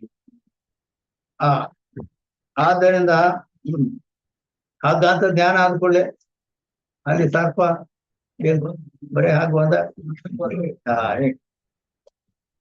ಅಧಿಷ್ಠಾನ ಮಾತ್ರಕ ಅವಶೇಷಿ ಅಜ್ಞಾನ ಸಹಿತ ಕಲ್ಪಿತಕ್ಕೆ ನಿವೃತ್ತಿ ಹೋವೆ. ಆದ್ದರಿಂದ ಅಧಿಷ್ಠಾನ ಜ್ಞಾನ ಆಯ್ತು ಅಂದ್ಕೂಡಲೇ ಅವಶೇಷ ಉಳಿದಾದ್ರು ಒಂದೇ ಅಜ್ಞಾನ ಸಹಿತ ಆ ಕಲ್ಪಿಸುವಷ್ಟು ನಿವೃತ್ತಿ ಆಗಿ ಹೋಗ್ತದೆ. तो अधिष्ठान ಶುಕ್ತಿ है. ಆ ಬೆಳ್ಳಿಗೆ ಅಧಿಷ್ಠಾನ ಶುಕ್ತಿ ಅದ ಅಂದ್ರೆ ಶಿಲ್ಪಿ ಅದ. ತಾಕ ಅವಶೇಷ ರೂಪದ ಅನುಭವಿಸಿದೆ. ಅದರ ಅವಶೇಷ ರೂಪ ರಜತದ ನಾಶ ಅನುಭವಿಸಿದ್ದ ಐತಿ. ಅದ ಮತ್ತ ಅದರಿಂದ ಅದು ಇಲ್ಲ. ಯಾತೆ ರಜತ್ಗೆ ನಾಶಕಿ ಪ್ರತೀತಿ ಹೋವೇನೆ. ಆದ್ದರಿಂದ ಆ ಬೆಳ್ಳಿಯ ನಾಶ ಆದದ್ದು ನಮಗ ಕಂಡು ಬಂದಿಲ್ಲ. ಆ ಏಕಥನ್ ಸಾಧ್ಯ ಇದನ್ನ ಸಾಧ್ಯ ಅಂತ ಹೇಳ. ಯಾಕಂದ್ರ ಅದ ರಜತದ ಅಭಾವ ಐತಿ. ಇಲ್ಲ ಅದು ಏನ 215ನೇ ಚತುರ್ಥ ಶಂಕಾಕ ಸಂಭಾವ. ಈಗ 3 ಸಂಶಯಗಳಿಗೆ ಉತ್ತರ ಹೇಳಬೇಕು. ಏನ 4ನೇ ಸಂಶಯಕ್ಕೆ ಉತ್ತರ ಹೇಳುತ್ತೇವೆ. 215ನೇ ಸತ್ ಅಸತ್ಯ ವಿಲಕ್ಷಣ ಕಥನ್ ವಿರುದ್ಧ ಸತ್ ಅಸತ್ಯ ವಿಲಕ್ಷಣ ಕಥನ್ ವಿರುದ್ಧ ಅಂತ ಇದು 4ನೇ ಶಂಕ.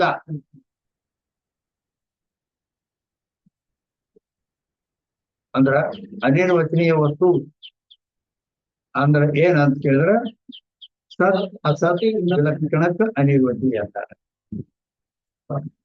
ಆದ್ದರಿಂದ ಸತ್ ಅಸತ್ ವಿಲಕ್ಷಣ ಅಂತ ಹೇಳುವುದೇ ವಿರುದ್ಧ ಐತಿ.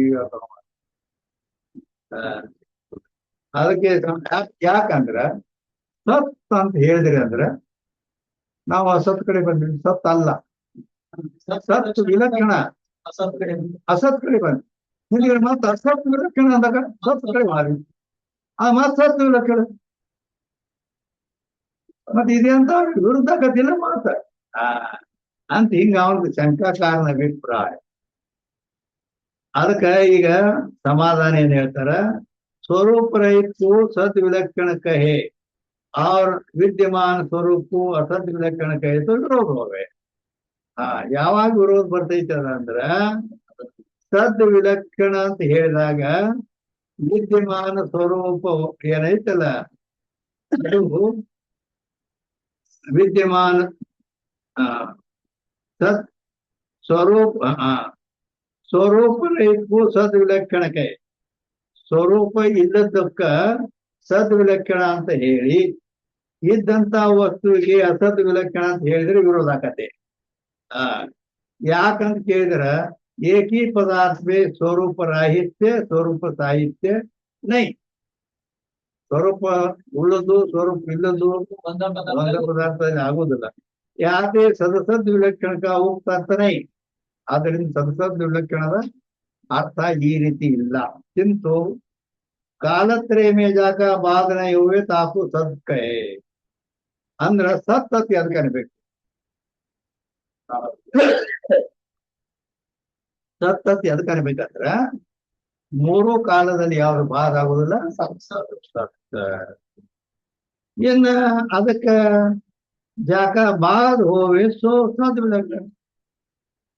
ಸತ್ ಅತಿ ಅದಕ್ಕಂತಾರ ಅಂದ್ರ 3 ಕಾಲದಲ್ಲಿ ಬಾಧ ಆಗಲಾರ್ದ ಸತ್ ಅಂದ್ರ ಅದಕ್ಕಿಂತ ವಿಲಕ್ಷಣ ಅಂದ್ರ ಬಾಧ ಆಗು. ಇನ್ನ 3ನೇ ನಂಬರ್ ಶಶಶೃಂಗ ವಂದ್ಯ ಪುತ್ರ ಕಿ ನ್ಯಾಯಿ ಸ್ವರೂಪ ಏನ್ಕೋ ಅಸತ್ ಕೈ. ಅಸತ್ ಅತಿ ಅದಕ್ಕಂತಾರ ಅಂದ್ರ ಶಶಶೃಂಗ್ ಶಶಶೃಂಗ್ ಅಂದ್ರ ಮಲದ ಕೋಡು ಮತ್ತು ವಂದ್ಯಾಪುತ್ರ ಅಂದ್ರ ಬಂಜೆ ಮಗ ಇವದವನ ಅವಕ್ಕ ಸ್ವರೂಪ ಇಲ್ಲ ಅಂದ್ರೆ ಆಕಾರ ಅಥವಾ ಅದೇನು ರೂಪ ಇಲ್ಲ. ಸ್ವರೂಪ ಏನ್ಕೋ ಅಸತ್ ಕೈ ಸ್ವರೂಪ ಏನಕನ ಅಸತ್ ಅಂತಾರ. ತಾಸೇ ವಿಲಕ್ಷಣ ಸ್ವರೂಪವಾನು ಅದಕ್ಕಿಂತ ವಿಲಕ್ಷಣ ಅಂದ್ರೆ ಏನು ಸ್ವರೂಪುಳ್ಳದು. ಈ ರೀತಿ ಯೋಗ್ಯ ಇರಬೇಕು, ಸ್ವರೂಪ ಉಳ್ಳದಿರ್ಬೇಕು. ಅದು ಸದ್ ವಿಲಕ್ಷಣ ಶಬ್ದಕ್ಕೆ ಆಗ್ತದೆ. ಸದ್ ವಿಲಕ್ಷಣ ಶಬ್ದಕ ಬಾಧ ಯೋಗ್ಯ ಅರ್ಥ है. ಸದ್ ವಿಲಕ್ಷಣ ಅಂದ್ರೆ ಬಾಧ ಯೋಗ್ಯವಾದದ್ದು. ಸ್ವರೂಪ ಉಳ್ಳದ್ದು ಅಂದ್ರೆ असत विलक्षण शब्द का अर्थ है। इस रीति से जहाँ ब्रह्म ज्ञान है तहाँ सारे अनिर्वचनीय पदार्थ की उत्पत्ति हो। ಈ ರೀತಿಯಿಂದ ಎಲ್ಲಿ ಬ್ರಹ್ಮಜ್ಞಾನ ಇರೋದು ಭ್ರಾಂತಿ ಜ್ಞಾನ ಅಲ್ಲೆಲ್ಲ ಕಡೆ ಅನಿರ್ವಚನೀಯ ಪದಾರ್ಥವೇ ಉತ್ಪತ್ತಿಯಾಗಿ ತೋರುತ್ತದೆ. ಇದು ವೇದಾಂತ ಅನಿರ್ವಚನೀಯ ಖ್ಯಾತಿಯ ರೂಲ್ಸ್. ಈಗ 216ನೇ कहूँ संबंधी की उत्पत्ति होवे ಇನ್ನು ಕೆಲವೆಡೆಯಲ್ಲಿ ಸಂಬಂಧಿಯ ಉತ್ಪತ್ತಿ ಆಗುತ್ತದೆ.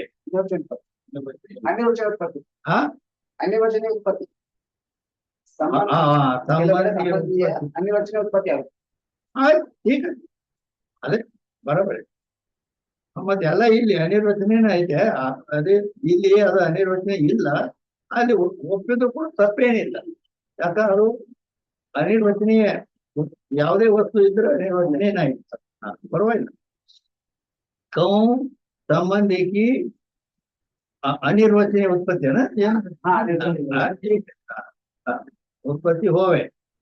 जैसे सुक्ति में रजत की उत्पत्ति है, आ सुक्तिಯಲ್ಲಿ कहूँ जैसे सुक्ति में रजत की उत्पत्ति है, आ शिल्पिಯಲ್ಲಿ ಬೆಳ್ಳಿಯ ಇದೆ, और रजत में शुक्ति वृत्ति तादात्म्य के संबंध की उत्पत्ति हुए. ಅದರಂತೆ ಆ ಬೆಳ್ಳಿಯಲ್ಲಿ ಯಾಕಂದ್ರ ಪರಸ್ಪರ ಅನ್ಯೋನ್ಯ ವ್ಯತ್ಯಾಸ ಹೇಳ್ತಾರೆ ಪ್ರತಿಯೊಂದರಲ್ಲಿ. ಆಗಲೇ ಶುಕ್ತಿಯಲ್ಲಿ ಆ ರಜತದ ಉತ್ಪತ್ತಿ ಹೇಳಿದ್ದಾರೆ. ಈಗ ರಜತದಲ್ಲಿ ಅಂದ್ರೆ ಬೆಳ್ಳಿಯಲ್ಲಿ ಶುಕ್ತಿಯಲ್ಲಿ ಇರ್ತಕ್ಕಂಥ ತಾದಾತ್ಮ್ಯ ಸಂಬಂಧದ ಉತ್ಪತ್ತಿ ಹೇಳುತ್ತಾರೆ. ಹೇಗೆ शुक्ति वृत्ति तादात्म्य की रजत में अन्यथा ख्याति नहीं, ಆದ್ರೆ ಶುಕ್ತಿಯಲ್ಲಿ ಐತಿ ಅದು ಬೆಳ್ಳಿ ಅಂತ ಹೇಳಿದ್ರ ಇದ್ದದೊಂದು ತೋರೋದು ಒಂದು ಬೇರೆ ಅಂದಾಗ ಅನ್ಯತಾ ಖ್ಯಾತಿ ಆಗ್ತದೆ. ಅನ್ಯತಾ ಖ್ಯಾತಿ ಆದ್ರ ಅನ್ಯತಾ ಖ್ಯಾತಿ ಅಂತ ಏನು ಇಲ್ಲಿ ಇಲ್ಲಿ ಇಲ್ಲ. ಅದರಂತೆ शुक्ति वृत्ति तादात्म्य की रजत में अन्यथा ख्याति नहीं, तैसे ಅದರಂತೆ ಶುಕ್ತಿ ಮೇ ಪ್ರಾಕ್ ಸಿದ್ಧತ್ವ ಧರ್ಮ है. ಅದರಂತೆ ಶುಕ್ತಿಯಲ್ಲಿ ಪ್ರಾಕ್ ಸಿದ್ಧತ್ವ ಧರ್ಮ, ಶುಕ್ತಿ ಮೊದಲೇ ಐತಿಲ್ಲ, ಪ್ರಾಕ್ ಸಿದ್ಧತ್ವ ಧರ್ಮ ಐತಿ. ತಾಕೆ ಅನಿರ್ವಚನೀಯ ಸಂಬಂಧಕ್ಕೆ ಆ ಶುಕ್ತಿಯ ಅನಿರ್ವಚನೀಯ ಸಂಬಂಧ ಅದು ಬೆಳ್ಳಿಯಲ್ಲಿ ಉತ್ಪತ್ತಿಯಾಗುತ್ತದೆ. ತಾಕಿ ಬಿ ಅನ್ಯತಾ ಖ್ಯಾತಿನೇ, ಇದು ಕೂಡ ಇಲ್ಲಿ ಅದು ಒಂದರಲ್ಲಿ ಆದ್ರೂ ಅನ್ಯತಾ ಖ್ಯಾತಿ ಇಲ್ಲ. इस रीति से अन्योन्याध्यास का भी, अन्योन्याध्यास है परस्परದಲ್ಲಿ ಪರಸ್ಪರ अन्योन्याध्यास का भी ये उदाहरण है. ಯಾಕಂದ್ರೆ ಇದರಲ್ಲಿ ಅದರಲ್ಲಿ अन्योन्याध्यास ಅದಕ್ಕೆ ಉದಾಹರಣೆ ಇದೈತಿ. और ಸಂಬಂಧ ಅಧ್ಯಾಸ ये ಉದಾಹರಣೆ. ಸಂಬಂಧ ಅಧ್ಯಾಸ ಏನ್ ಹೇಳ್ತೀವಿ ನಾವು, ಹೌದಿಲ್ಲ? ಸಂಬಂಧ ಅಧ್ಯಾಸಕ್ಕೂ ಕೂಡ ಇದೇ ಉದಾಹರಣೆ ಐತಿ. ಸಂಬಂಧಿ ಅಧ್ಯಾಸ का भी यही ಉದಾಹರಣ. ಸಂಬಂಧಿ ಅಧ್ಯಾಸ ಅಂದ್ರ ಅವು ಲೆಕ್ಕದಿಂದ ಪರಸ್ಪರದಲ್ಲಿ ಪರಸ್ಪರ ಕೂಡಿರ್ತೈತೆ. ಯಾಕಂದ್ರೆ ಅಲ್ಲಿ ನಿಯಮ ಏನೈತಿ, ಸಂಸರ್ಗ ಅಧ್ಯಾಸದಲ್ಲಿ ಸತ್ಯ ವಸ್ತುವಿಂದು ಸಂಬಂಧ ಅಧ್ಯಾಸ ಹೇಳ್ಬೇಕು, ಮಿಥ್ಯಾ ವಸ್ತುವಿಂದು ಸಂಬಂಧ ಸ್ವರೂಪ ಅಧ್ಯಾಸ ಹೇಳ್ಬೇಕು. ಆದ್ರಿಂದ ಈ ರೀತಿ ಪರಸ್ಪರ ಕೂಡಿರ್ತೈತೆ. ಅದಕ್ಕೆ ಉದಾಹರಣೆ अनिर्वचनीय वस्तु की प्रतीति का ज्ञान अध्यास. अनिर्वचनीय वस्तु की प्रतीति, अनिर्वचनीय वस्तु ಏನಂದ್ರ ಅದರ ಪ್ರತೀತಿ ಅಂದ್ರೆ ಜ್ಞಾನ. ಆ ಜ್ಞಾನಕ್ಕನ ಜ್ಞಾನಾಧ್ಯಾಸ ಅಂತ. ಇನ್ನ ಅಂದ್ರ ಅರ್ಥ ಹಗ್ಗದಲ್ಲಿ ಸರ್ಪ ತೊಳೆಯತಿ, ಸರ್ಪ ಅರ್ಥಧ್ಯಾಸ, ಅದ ಜ್ಞಾನ ಜ್ಞಾನಾಧ್ಯಾಸ. ಸರ್ಪ ಅರ್ಥಾಧ್ಯಾಸ, ಸರ್ಪದ ಜ್ಞಾನ ಜ್ಞಾನಾಧ್ಯಾಸ. ಹಗ್ಗ ಅಂತ ಇದು ಗಡಬಡದಾಗ ಅದ ಗೊತ್ತಾಗ್ಬಿಡುತ್ತೆ.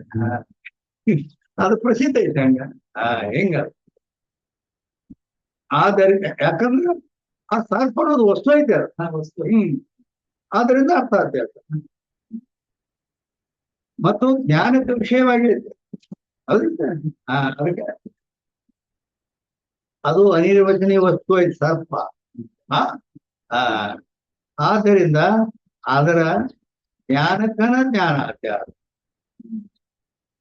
ज्ञान के अनिर्वचनीय विषय को अर्थाध्यास.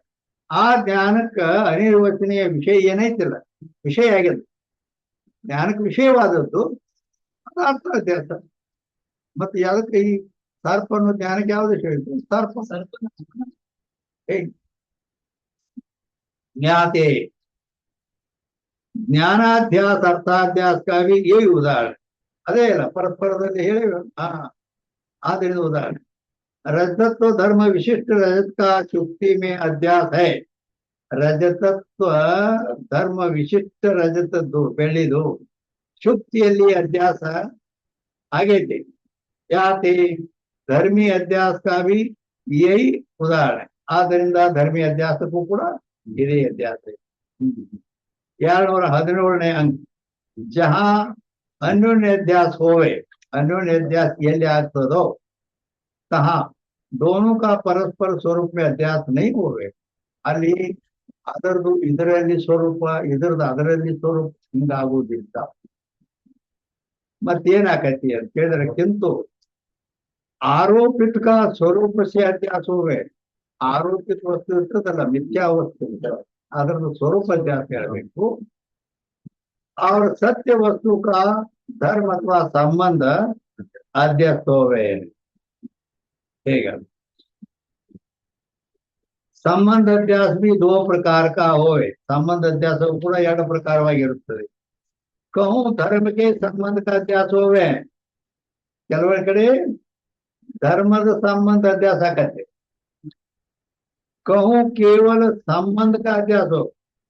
केवल संबंध अध्यास, आत्मंदु अनात्मद संबंध अध्यास, केवल संबंध है. हाँ, जैसे उक्त उदाहरण में ಸುಕ್ತಿ ವೃತ್ತಿ ಇದಂತ ಆರೋಪ ಧರ್ಮಕ್ಕೆ. ಈ ಉಕ್ತ ಉದಾಹರಣೆಯಲ್ಲಿ ಸುಕ್ತಿಯಲ್ಲಿ ಇರ್ತಕ್ಕಂಥ ಇದಂತ ಧರ್ಮ ಏನೈತೆ ಅಧಿಷ್ಠಾನದ ಇದಂ ಧರ್ಮ, ಇದು ಒಂದದ್ದು. ಆ ಧರ್ಮದ್ದು ಸಂಬಂಧ ರಜತ್ ಅಲ್ಲಿ ಸಂಬಂಧ ಅಧ್ಯಾಸ ಆಗ್ತದೆ, ಸುಕ್ತಿ ಅಧ್ಯಾಸ ಆಗಿದೆ. ಅದ್ರ ಸಂಬಂಧ ಇದು ರಜತ್ ಹೇಗಾಗಿ ಅಧ್ಯಾಸ. ರಕ್ತ ಪಟ ಯಾ ಸ್ಥಾನ ಮೇ ಕುಸಂ, ಕುಸುಮ್ ಅಂದ್ರೆ ಬಣ್ಣ, ಸ್ಥಾನ ಮೇ ಕುಸುಂಬ ಅಂದ್ರೆ ಅದೇ ಕೆಂಪು ಬಣ್ಣದ. ರಕ್ತ ಪಟ ಅನ್ನುವಲ್ಲಿ ಕೆಂಪು, ಸ್ಥಾನ ಮೇ ಕುಸುಂಬ ಬಣ್ಣ. ವೃತ್ತಿ ರಕ್ತರು, ಆ ಬಣ್ಣ ಯಾವುದು ಕೆಂಪ ರಕ್ತ ರೂಪ ಐತಲ್ಲ ಅದು ಧರ್ಮಕ್ಕೆ ಸಂಬಂಧಕ ಪಟ ಮೇ ಅಧ್ಯಾಸ ಇದೆ. ಆ ರಕ್ತ ಪಟ ಅನ್ನುವ ಶಬ್ದದಲ್ಲಿ ವಾಕ್ಯದಲ್ಲಿ ಕುಸುಂಬ ಅಂತಕ್ಕಂಥ ಅದು ದ್ರವ್ಯ ಐತಲ್ಲ ಅಂದ್ರೆ ಬಣ್ಣ, ಹೌದಿಲ್ಲ? ಅದ ಬಣ್ಣದಲ್ಲಿ ಇರ್ತಕ್ಕಂಥ ರಕ್ತ ರೂಪದ ಕೆಂಪು ಬಣ್ಣ. ಅದರ ಧರ್ಮದ ಸಂಬಂಧದ್ದು ಪಟ್ಟಿಯಲ್ಲಿ ಅಧ್ಯಾಸ ಆಗೈತಿ. ಆ ಕೆಂಪು ಬಣ್ಣ ಅನ್ನೋದು ಅದರ ಧರ್ಮ, ಕೆಂಪು ಅನ್ನೋ ಧರ್ಮ ಅಧ್ಯಾಸ ಆಗೈತಿ. दर्पण में मुख के संबंध का अध्यास होवे. ಕನ್ನಡಿಯಲ್ಲಿ ಮುಖದ ಸಂಬಂಧ ಅಧ್ಯಾಸ ಆಕೈತಿ. ಕನ್ನಡಿ ನೋಡ್ಕೊಳ್ಳಾಗ ಪ್ರತಿಬಿಂಬ ಕಾಣ್ತದೆ, ಅದರಲ್ಲಿ ಸಂಬಂಧ ಇಲ್ಲ, ಆದ್ರಿಂದ ಸಂಬಂಧ ಅಧ್ಯಾಸ. ಅಂತಃಕರಣ ಮೇ ಆತ್ಮ ಕಾ ಸ್ವರೂಪ ಸೇ ಅಧ್ಯಾಸ. ಅಂತಃಕರಣದಲ್ಲಿ ಆತ್ಮನ ಸ್ವರೂಪ ಅಧ್ಯಾಸ ಅಂತ ಹಿಂಗ ಎಲ್ಲಾರ ಹೇಳಿದ್ರು, ಹಿಂಗ ಹೇಳಿದ್ರ ಅಲ್ಲಿ ಏನ್ ತಿಳ್ಕೊಬೇಕು ನಾವು ಅಂತಂದ್ರೆ ಆಗೈತೆ ಅಂತೇಳಿ ಅಧ್ಯಾಸ ಸ್ವರೂಪ ಅಧ್ಯಾಸ ಅಂತ ಹೇಳ್ಬಾರ್ದ. ಎಲ್ಲಿದ್ದಾರೆ ಹೇಳಿದ್ರೆ ಅದಕ್ಕಿಂತ ಒಂದು ಮ್ಯಾಲಿನ ವಾಕ್ಯ ಏನು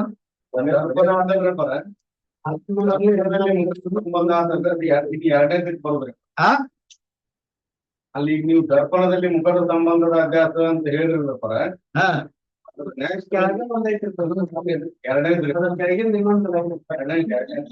ಎರಡನೇ ನಂಬರ್ ಅಂತಃಕರಣ ಆತ್ಮಾಧ್ಯಾಸ ನೈ. ಆತ್ಮದಲ್ಲಿ ಅಂತಃಕರಣದಲ್ಲಿ ಆತ್ಮಕರಣ ಆತ್ಮ ದರ್ಪಣ ಕನ್ನಡಿ ಅದರ ಕೆಳಗ ಅಂತಃಕರಣದಲ್ಲಿ ಆತ್ಮನ ಸ್ವರೂಪ ಐತಿ. ಸ್ವರೂಪದಿಂದ ಅಧ್ಯಾಸವಾಗಿರುತ್ತದೆ ಅಂತ ಎರಡನೇ ಅಲ್ಲಿ ತಿದ್ದುಪಡಿ ಮಾಡಿ ಬರ್ದಿರ್ಬೇಕು.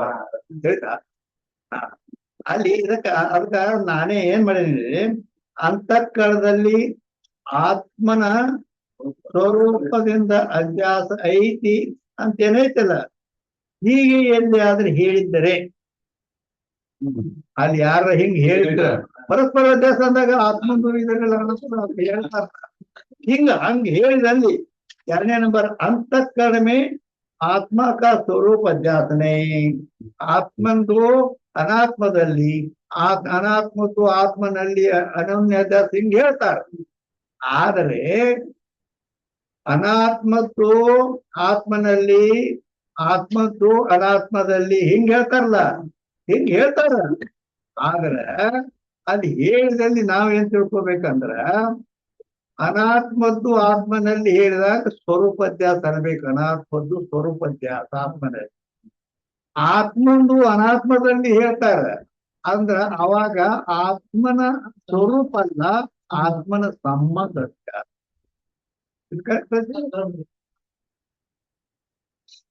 ಯಾಕ ಅನ್ಯೋನ್ಯ ಪರಸ್ಪರ ಅಂದ್ರ ಆತ್ಮಂದು ಅನಾತ್ಮದಲ್ಲಿ, ಅನಾತ್ಮದ್ದು ಆತ್ಮನಲ್ಲಿ ಹಿಂಗೆ ಹೇಳ್ತಾರೆ. ಅದೈತಲ್ರಿ. ಅವ್ರು ಸ್ವಲ್ಪ ಅದನ್ನ ಸುಧಾರಣೆ ಮಾಡಿ ಬರ್ದಿಲ್ಲ.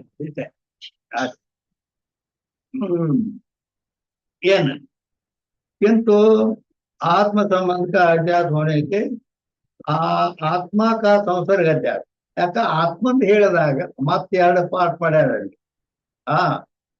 ಅಧ್ಯಾಸ ಹೇಳುವಾಗ ಒಂದು ಸ್ವರೂಪ ಅಧ್ಯಾಸ, ಒಂದು ಸಂಸರ್ಗ ಅಧ್ಯಾಸ, 6 ಪ್ರಕಾರ ಅಲ್ಲಿ ಹೇಳ್ಯಾರ. ಇದನ್ನ 2 ಪಾಠ ಮಾಡಿ ಕೆಲವೊಂದು ಸ್ವರೂಪ ಅಧ್ಯಾಸ ಅದಾವು, ಕೆಲವೊಂದು ಸಂಸರ್ಗ ಅಧ್ಯಾಸ. ಅನಾತ್ಮಗಳೆಲ್ಲ ಸ್ವರೂಪ ಅಧ್ಯಾಸದಲ್ಲಿ ಕೊಂಡಿರ್ತಾವ.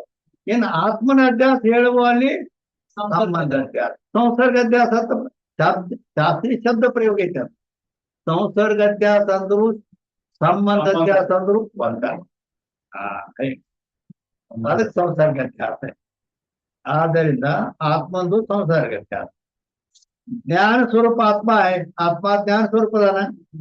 ಅಂತಃಕರಣ ನೈ, ಅಂತಃಕರಣ ನೈ ಅಂದ್ರೆ ಜ್ಞಾನ ಸ್ವರೂಪ ಇಲ್ಲ, ಅದು ಅನಾತ್ಮ ಐತಲ್ಲ, ಜಡ ಐತಲ್ಲ. ಜ್ಞಾನ का ಸಂಬಂಧ ಅಂತಃಕರಣಮೇ ಪ್ರತೀತ ಹೋವೆ.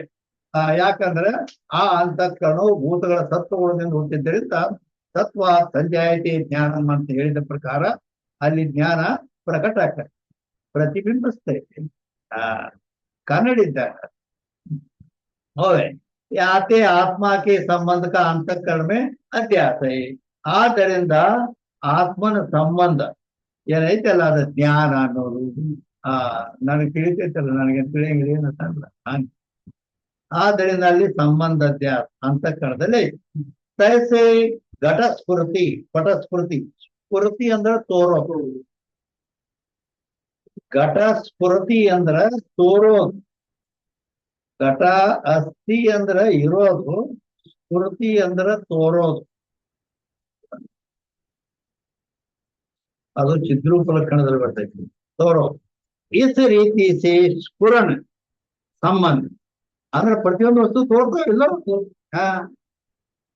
ಆದ್ದರಿಂದ ಆ ಸ್ಫುರಣ ಸಂಬಂಧ ಸರ್ವ ಪದಾತ್ಮೆ ಪ್ರತೀತವೇ, ಅದು ಆತ್ಮನ ಚಿದ್ರೂಪ ಲಕ್ಷಣ. ಅದು ये आत्म संबंध का निखिल पदार्थ में अध्यस्त है. ಆ ಚಿದ್ರೂಪ ಅನ್ನೋದು ತೋರುವಿಕೆ ಆತ್ಮನ ಸಂಬಂಧ. ಅದು ಚಿದ್ರೂಪ ತೋರೋದು ಅನ್ನೋದು ಅಷ್ಟೇ, ಆತ್ಮ ಅಲ್ಲ. ಅದು ನಿಖಿಲ ಪದಾತ್ಮ ಅಧ್ಯಸ್ತ ಅಂದ್ರೆ ಎಲ್ಲ ವಸ್ತುಗಳೇ ತೋರ್ತೈತಲ್ಲ. ಇದು ಮೊಬೈಲ್ ಐತಿ, ಇದು ಗ್ರಂಥ ಐತಿ, ಇದು ಟೇಬಲ್ ಐತಿ, ತೋರ್ತಾವ. ಆತ್ಮಂದ ಐತಿ ಅಂತ ಹೇಳಿದ್ರೆ ಇರುವಿಕೆ ಆತ್ಮ ಸದ್ರೂಪ.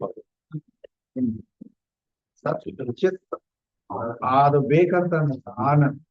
ಈ 3 ಅಸ್ಥಿ ಭಾತಿ ಪ್ರಿಯ ಅಂತಾರ ಶಾಸ್ತ್ರೀಯ ಶಬ್ದದಲ್ಲಿ. ಅಸ್ಥಿ ಅಂದ್ರೆ ಇರುವಿಕೆ, ಭಾತಿ ಅಂದ್ರೆ ತೋರುವಿಕೆ, ಪ್ರಿಯ ಅಂದ್ರೆ ಅದು ಆನಂದ. ಈ ಆತ್ಮನ 3 ಲಕ್ಷಣಗಳು ಈ ರೀತಿ ಸತ್ಚಿತ್ ಆನಂದಗಳು ಅಸ್ಥಿ ಭಾತಿ ಪ್ರಿಯ. ಪ್ರತಿಯೊಂದು ವಸ್ತುವಿನಲ್ಲಿ ಅಸ್ಥಿ ಭಾತಿ ಪ್ರಿಯಂ ನಾಮಂ ರೂಪಂ ಚೇತ್ಯಂಶ ಪಂಚಗಂ ಆದ್ಯತ್ರಯಂ ಬ್ರಹ್ಮರೂಪಂ ಮಾಯಾರೂಪಂ ತಥೋದ್ವಯಂ. ಮತ್ತೆ ಸಂಸ್ಕೃತದಲ್ಲಿ ಅಂದ್ರೇನು, ಅಸ್ಥಿ ಭಾತಿ ಪ್ರಿಯ ಅನ್ನುವ ಈ 3 ಸತ್ಚಿತಾನಂದ. ಅಸ್ಥಿ ಅಂದ್ರೆ ಸತ್, ಭಾತಿ ಅಂದ್ರೆ ಚಿತ್, ಪ್ರಿ ಅಂದ್ರೆ ಆನಂದ. ಈ ಮೂರು ಆದ್ಯತ್ರಯ ಬ್ರಹ್ಮರೂಪ. ಸತ್ಚಿತ್ ಆನಂದ್ ಇವು ಬ್ರಹ್ಮ ಸ್ವರೂಪದವು. ತಥೋದ್ವಯಂ ಒಂದು ಉಳಿದ ಎರಡು ಮಾಯಾ ನಾಮ. ಪ್ರತಿಯೊಂದು ವಸ್ತುವಿಗೆ 5 ಅಸ್ಥಿ ಭಾತಿ ಪ್ರಿಯ ನಾಮ ರೂಪ. ಪ್ರತಿಯೊಂದು ವಸ್ತುವಿನಲ್ಲಿ 5 ಅದ. ಅದ್ರಾಗ ಮತ್ ಈ ಎರಡು ಕೂಡೆ ತಂದೆ ತಾಯಿ ಕೂಡ ಇದು ಹುಟ್ಟೈತಿಲ್ಲ. ಮತ್ ಈ ವಸ್ತು ಪ್ರತಿಯೊಂದು ಅವು ಕೂಡ ಮಾಯಾ ಬ್ರಹ್ಮದ ಕೂಡೆ ಹುಟ್ಟಿ. ಅಸ್ಥಿ ಭಾತಿ ಪ್ರಿಯ ಬ್ರಹ್ಮತ್ತು ನಾಮ ರೂಪ ಮಾಯ. ಹೇ ಆದ್ದರಿಂದ ಸಂಬಂಧ ಸರ್ವ पदार्थ में प्रतीत या आत्म संबंध का निखिल पदार्थ में अध्यस्त. ಆದ್ದರಿಂದ ಆತ್ಮನ ಸಂಬಂಧ ಏನದಾವಲ್ಲ, ಇದು ಇರುವಿಕೆ ತೋರುವಿಕೆ ಎಲ್ಲ ಇವು ಸಂಚಿತ, ಅವು ಎಲ್ಲ ಪದಾರ್ಥಗಳಲ್ಲಿ ಅಧ್ಯಸ್ತ ಆಗ್ಯಾವ. ಅಂದ್ರೆ ಸಂಬಂಧ ಅಧ್ಯಾಸ. 218ನೇ ಅಂಕ್. ಆತ್ಮಾವೇ ಕಾಣತ್ವಾದಿ ಇಂದ್ರಿಯನ್ ಮೇ ಪ್ರತೀತ ಹೋವೆ. ಅಲ್ಲಿ ಸ್ವಲ್ಪ ತಪ್ಪ್ಯಾರ ಅವರು. ಏನೈತೆ ಆತ್ಮದಲ್ಲಿ ಕಾಣತ್ವ ಅಂದ್ರೆ ನೋಡುವತನ ಮೊದಲಾದ ಇಂದ್ರಿಯ ಧರ್ಮಗಳು ಪ್ರತೀತವಾಗುತ್ತದೆ. ನೋಡುವತನ ಅದಕ್ಕೆ ತಪ್ಪ. ವಾಸನೆ ಆಗಲಿ ನೋಡುವತನ. ಯಾಕಂದ್ರ ಅವ್ರಿಗೆ ಹಿಂದಿ ಶಬ್ದ ಗೊತ್ತಿಲ್ಲ. ಅದು ಅದು ವಾಸ್ತವಿಕ ಸಂಸ್ಕೃತ ಶಬ್ದ ಅದು. ಅಂದರೆ ಕಾಣತ್ವ ಅಂದ್ರ ಒಂದು ಕಣ್ಣಿರ್ತಾವ, 2 ಕಣ್ಣು ಇರ್ತಾವ ಎಲ್ಲರಿಗೆ, ಹೌದಿಲ್ಲ? ಒಂದು ಕಣ್ಣು ಹೋಗಿರ್ತೈತಿ ಒಬ್ಬ ಅಂತ ನೋಡ್ರಿ, ಎಲ್ಲರ ಒಂದ್ ಹೋಗೈತಿ, ಒಂದ ಐತಿ. ಒಂದ ಐತಿ, ಅವ್ ಏನಂತಾರ ಕೂಡತಾರ. ಕೂಡ್ ಅಂದ್ರ 2 ಕಣ್ಣು ಇಲ್ಲದವಂಗ ಕೂಡತಾರ, 2 ಕಣ್ಣು ಇಲ್ಲದವಂಗ ಕೂಡ್ ಅಂತಾರ. ಮತ್ ಒಂದ್ ಕಣ್ಣು ಇದ್ದವಾಗ ಏನಂತಾರ?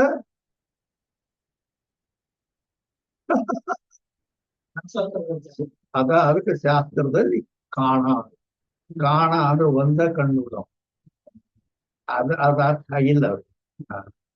ಅದಕ್ಕ ನೋಡೋದು ಕಣ್ಣು ನೋಡೋದ್ರ ಇಲ್ಲ,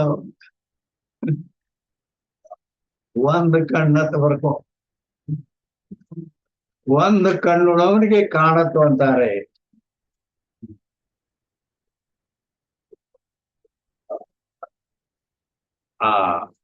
ಕಾಣತ್ವಾದಿ ಆತ್ಮ ಮೇ ಕಾಣತ್ವಾದಿ ಇಂದ್ರಿಯಕ್ಕೆ ಧರ್ಮ ಪ್ರತೀತ ಹೋವೆ. ಯಾಕ ಅಹಂ ಕಾಣ ಅಂತಾನ. ಹೌದಿಲ್ಲ?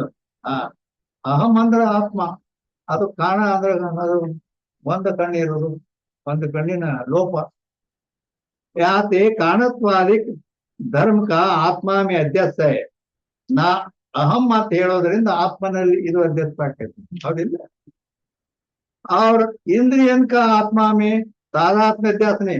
ನೋಡಿ ಏನ್ ಹೇಳ್ತಾರಂದ್ರ, ಇಂದ್ರಿಯಗಳು ಆತ್ಮನಲ್ಲಿ ಅಧ್ಯಾಸ ಇಲ್ಲ, ಇಂದ್ರಿಯ ಧರ್ಮ ಅಧ್ಯಾಸ ಅದಾವ. ಈಗ ಹೇಳ್ತಾನವ ಇಲ್ಲಿ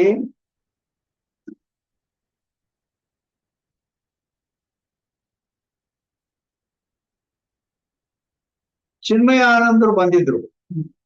ಚಿನ್ಮಯಾನಂದ ಸ್ವಾಮಿಗಳು ಇಲ್ಲಿ ಶಾಸ್ತ್ರ ರೂಮ್ನಲ್ಲಿ ಬಂದಿದ್ರು. ನಾನ್ ನೋಡೇನಂತ. ಹೌದಿಲ್ಲ? ನಾನ್ ನೋಡೇ. ಇಲ್ಲ ಅವ್ರೇನ್ ಬಂದಿದ್ರು ಪಾಪ ಅಂತ ತಿಳ್ಕೊ. ನಾನ್ ನೋಡೇನಂತ. ನೀ ನೋಡಿ ಅಂದ್ರ ನೋಡಿದ್ಯಾವ್ದು ಕಣ್ಣ. ನೀ ಕಣ್ಣು ಏನೋ ಅಂತ ಕೇಳಿದ್ರ ಅಲ್ಲತ. ನಾನ್ ನೋಡೇನತ.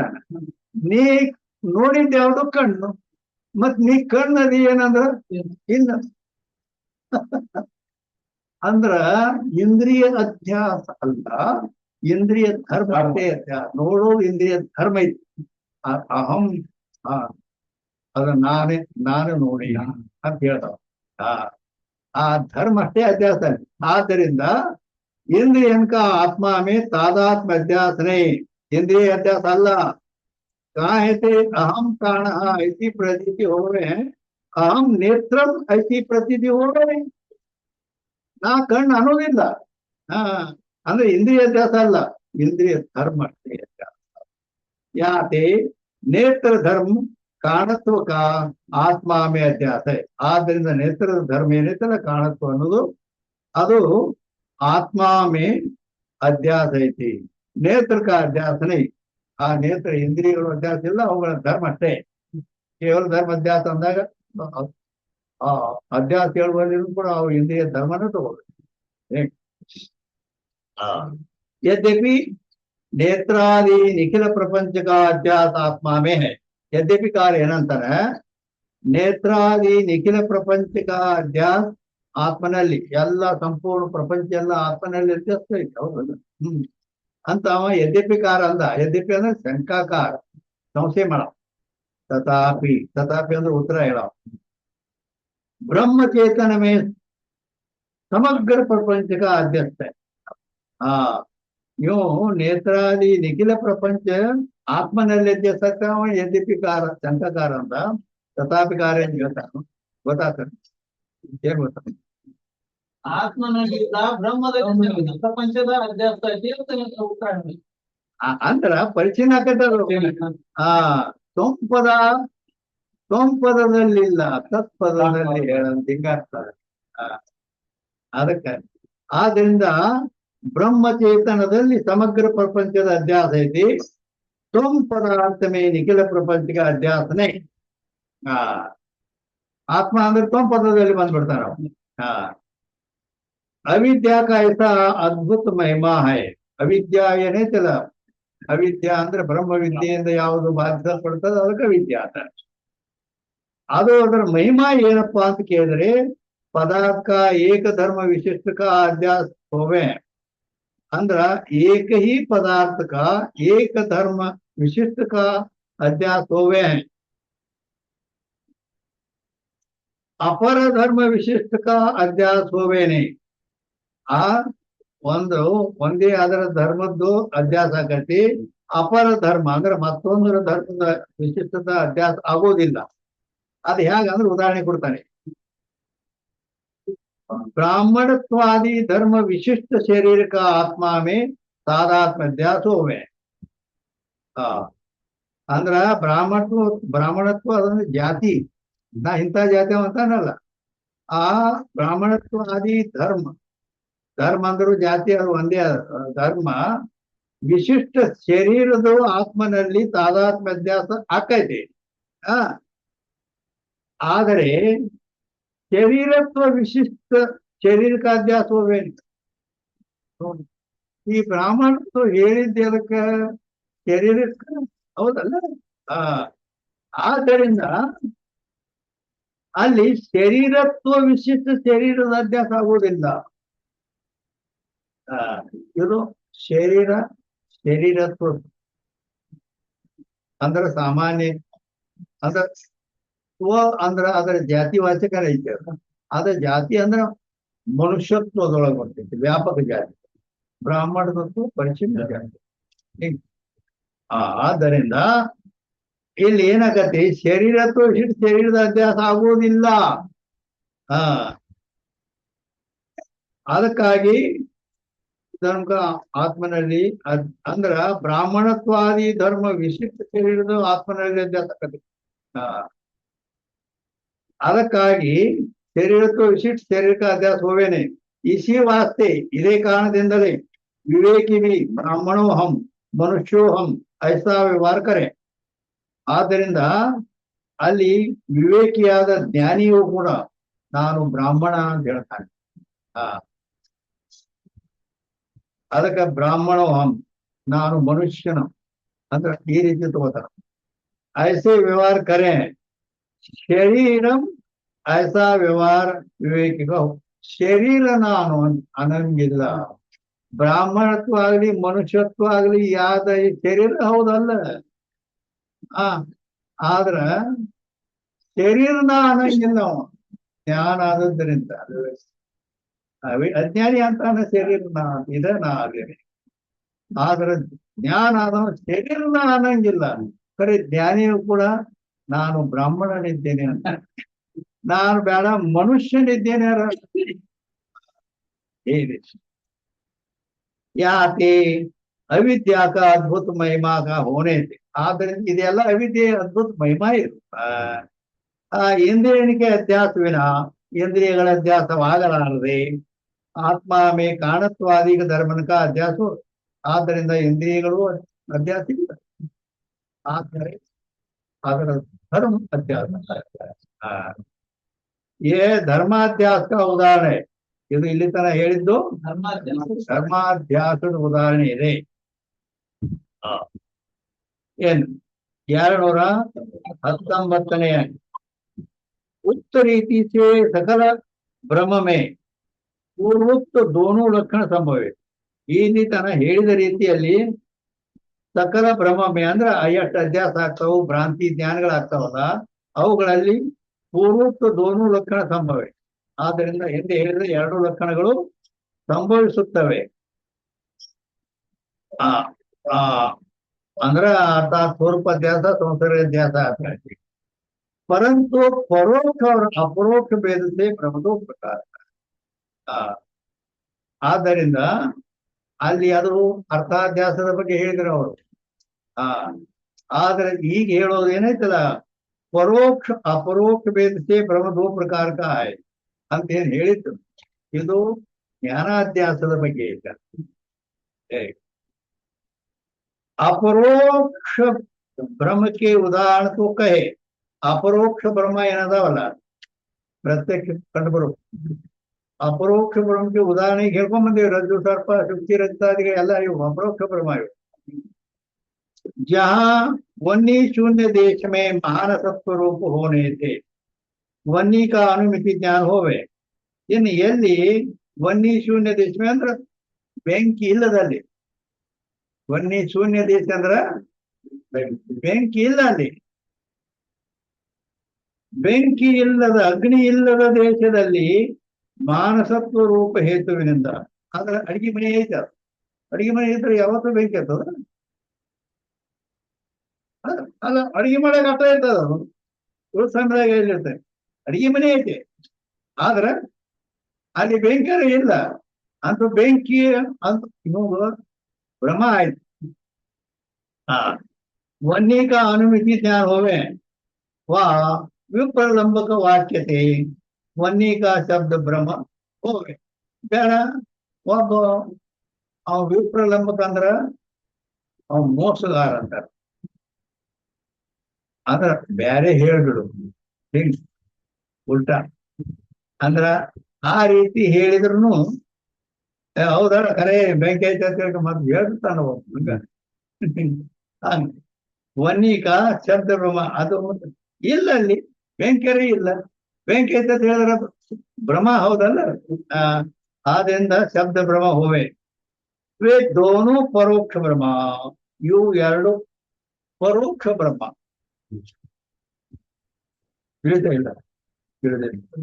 ತಿಳಿದಿಲ್ಲ ಅಂದ್ರ ಅಲ್ಲಿ ದೂರದಲ್ಲಿ ಇದು ಪುಸ್ತಕದಾಗ ಇಲ್ಲದ್ದು ಸುಂಟ್ರ ಗಾಳಿ ಗೊತ್ತ ಸುಳಿ ಗಾಳಿ ಅಂತಾರೆ ಸುಂಟ್ರ ಗಾಳಿ ಸುತ್ತಗೋತ ಧೂಳೆಲ್ಲ ಸುತ್ತಗೋತ ಹೇಳ್ತೈತಿ ಮೇಲೆ ದೂರ ತನಕ ಹೇಳ್ತೈತಿ ಆದ್ರೆ ದೂರಿಂದ ನೋಡುವವ್ರಿಗೆ ಹುಗಿಗತೆ ಕಾಣ್ತೈತಿ ಎಲ್ಲ ಅವನು ಅಲ್ಲಿ ಬೆಂಕಿ ಹಚ್ಚಿದ್ರು ನೋಡು ಅಂತ ಅದ ಸುಂಟ್ರ ಗಾಳಿ ಧೂಳೆಲ್ಲ ಎದ್ದು ಹುಗಿಗತೆ ಕಾಣ್ತಾ ಬೆಂಕಿ ಹಚ್ಚದ ತಿವ ಅಂತ ಆದ್ರ ಅಲ್ಲಿ ಐತೇನು ಅಲ್ಲಿ ಬೆಂಕಿ ಐತೆ ಹಾ ಆದ್ದರಿಂದ ಇನ್ನೊಂದು ಸ್ಥಾನದಲ್ಲಿ ಅದರದ್ದು ಜ್ಞಾನ ಆಯ್ತ ಅಂದ್ರೆ ಪ್ರತ್ಯಕ್ಷ ಐತೇನು ಬೆಂಕಿ ಇಲ್ಲ ಪರೋಕ್ಷದ ಬಗ್ಗೆ ಹೇಳ್ತಾರೆ ಈಗ ಯಾಕ ಇಲ್ಲಿ ಹೆಡ್ಡಿಂಗ್ದಾಗ ಮೊದಲ ಹೇಳ್ಯಾರ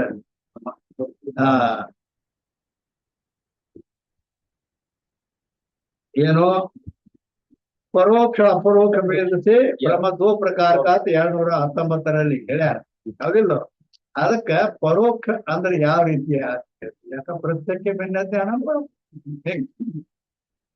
ಆ ಶಬ್ದ ಬ್ರಹ್ಮ वे दोनों परोक्ष है परोक्ष ब्रह्म है अवेरडू परोक्ष ब्रह्म अदाव जहां परोक्ष ब्रह्म होवे यदि परोक्ष ब्रह्म आकर तहां न्यायिक आदि जिस रीति से अन्यथा ख्याति आदिकन में निर्वाह करे हैं तासे विलक्षण मानने में अद्वैतवादी का आग्रह है ಎಲ್ಲಿ ಪರೋಕ್ಷ ಬ್ರಹ್ಮ ಆಕೈತಿ ಅಂತ ಸ್ಥಾನಗಳಲ್ಲಿ ನೈಯಾಯಿಕರು ಏನು ಅನ್ಯತಾ ಖ್ಯಾತಿ ಒಪ್ತಾರ ಆ ಅವ್ರ ಅನ್ಯತಾ ಖ್ಯಾತಿ ಒಪ್ಪಿರಲ್ಲ ಅದನ್ನ ನಾವು ಒಪ್ಪಿದರೆ आदिकन में निर्वाह करे है तासे विलक्षण कहने में अद्वैतवादी का आग्रह नहीं अंದ್ರ ಅದಕ್ಕಿಂತ ಬೇರೆ ಹೇಳಬೇಕನ್ನೋ ಆಗ್ರಹ ನಮ್ಗಿಲ್ಲ ನಾವು ಅನ್ಯತಾ ಖ್ಯಾತಿನ ಹೇಳ್ತೀವಿ ಯಾಕಂದ್ರ ಅಪರೋಕ್ಷ ಬ್ರಹ್ಮ ಏನೈತಿಲ್ಲ ಅದು ದುಃಖದಾಯಕ ಇರ್ತೈತಿ ಪರೋಕ್ಷ ಇದ್ದದ್ದು ಅದು ದುಃಖದಾಯಕ ಅಲ್ಲ ಹೇಳ್ತಾನೆ ಆದ್ದರಿಂದ ಅದಕ್ಕೆ ನಾವು ಅವ್ರಕ್ಕಿಂತ ಬೇರೆ ಹೇಳ್ಬೇಕನ್ನೋ ಆಗ್ರಹ ಇಲ್ಲ ಅಂದ್ರೆ ಅನ್ಯತಾ ಖ್ಯಾತಿನ ಒಪ್ತೇವೆ ಅಂದಂಗದ अपरोक्ष अध्यास विषय ही पारिभाषिक अध्यास विलक्षण माने अपरोक्ष अध्यासदಲ್ಲಿಯೇ पारिभाषिक अध्यास विलक्षण ಒಪ್ಪಿದ್ದಾರೆ ಕಾಯತೆ ಕರ್ತೃತ್ವಾದಿ ಅನರ್ಥ ಬ್ರಹ್ಮ ಅಪರೋಕ್ಷ ಅಹಂ ಕರ್ತ ಅಂತ ನಾನು ಮಾಡಿ ಹೌದಿಲ್ಲ ಇದು ಅಪರೋಕ್ಷ ಇತ್ತು ನಾನ ಮಾಡಿ ಆದ್ದರಿಂದ ಮತ್ತ ಅದು ಹಗ್ಗದಲ್ಲಿ ಸಾಕ್ಷಿ ತೋರಿದ್ದು ಅದು ಅಪರೋಕ್ಷ ಬ್ರಹ್ಮ ಪರೋಕ್ಷತೆ ದುಃಖಕ್ಕೆ ಕಾರಣ ಆಯ್ತಾ ಇಲ್ಲ ಆದ್ದರಿಂದ ಅಂದ್ರ ಅಪರೋಕ್ಷ ಏನಿರ್ತೈತಿ ಅದು ದುಃಖಕ್ಕೆ ಕಾರಣ ಆಗ್ತೈತಿ ಪರೋಕ್ಷ ದುಃಖಕ್ಕೆ ಕಾರಣ ಆಗಿ ಹೀಗೆ ನನಗೆ ಕನಸು ಬಿದ್ದಿತ್ತು ಅಂತ ಮತ್ತೆ ಅಂದ್ರ ಪ್ರತ್ಯಕ್ಷ ಇಲ್ಲದಂತಹದ್ದು ಪರೋಕ್ಷ ಅಂದ್ರೆ ಆದ್ದರಿಂದ ಈ ರೀತಿ ಆಗ್ರಹನೆ अपरोक्ष अध्यास विषयी पारिभाषिक अध्यास का विलक्षण माने है कायते कर्तृत्वादि अनर्थ ब्रह्म अपरोक्ष ಕರ್ತೃತ್ವಾದಿಗಳೇನದಾವಲ್ಲ ಅಹಂ ಕರ್ತ ನಾನು ಮಾಡಿದ್ದೀನಿ ಅಂತಂದಾಗ ಅಲ್ಲಿ ಆ ಅನರ್ಥ ಭ್ರಮ ಗೊತ್ತಾಯ್ತು ಅಂದ್ರ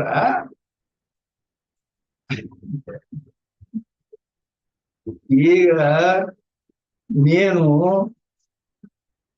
ಇವನ್ನ ಕೊಲೆ ಮಾಡಿದಿ ಹೌದಾ ಅವನು ಜಡ್ಜ್ ಕೇಳಿದ ಇವನು ಕೊಲೆ ನೀ ಮಾಡಿ ಏನಂತ ಕೇಳಿದ ಅವ್ರು ಮಾಡೇನಂದ್ರೆ ಏನಾಗತ್ತೆ ಶಿಕ್ಷೆ ಕೊಳೆ ಹಾಕನಿಲ್ಲ ಅದರಂತೆನ ಇಲ್ಲಿನೇ ಹೊರಗಂದ್ರೆ ಈ ಲೋಕದಲ್ಲಿ ಏನ್ ಹೇಳ್ತೀಯಲ್ಲ ಅಥವಾ ಏನ್ ಮಾಡ್ತೀಯಲ್ಲ ಮಾಡಿತ್ತು ನಾನು ಮಾಡಿದ್ದೇನೆ ಎಂಬ ಅವನಿಗೆ ನಾನು ಮಾಡಿದ್ದೇನೆ ಅಂತ ಅಂದರೆ ಅವ ಆ ಕರ್ಮಕ್ಕೆ ಕಾರಣ ಆಗ್ಬಿಡ್ತಾನೆ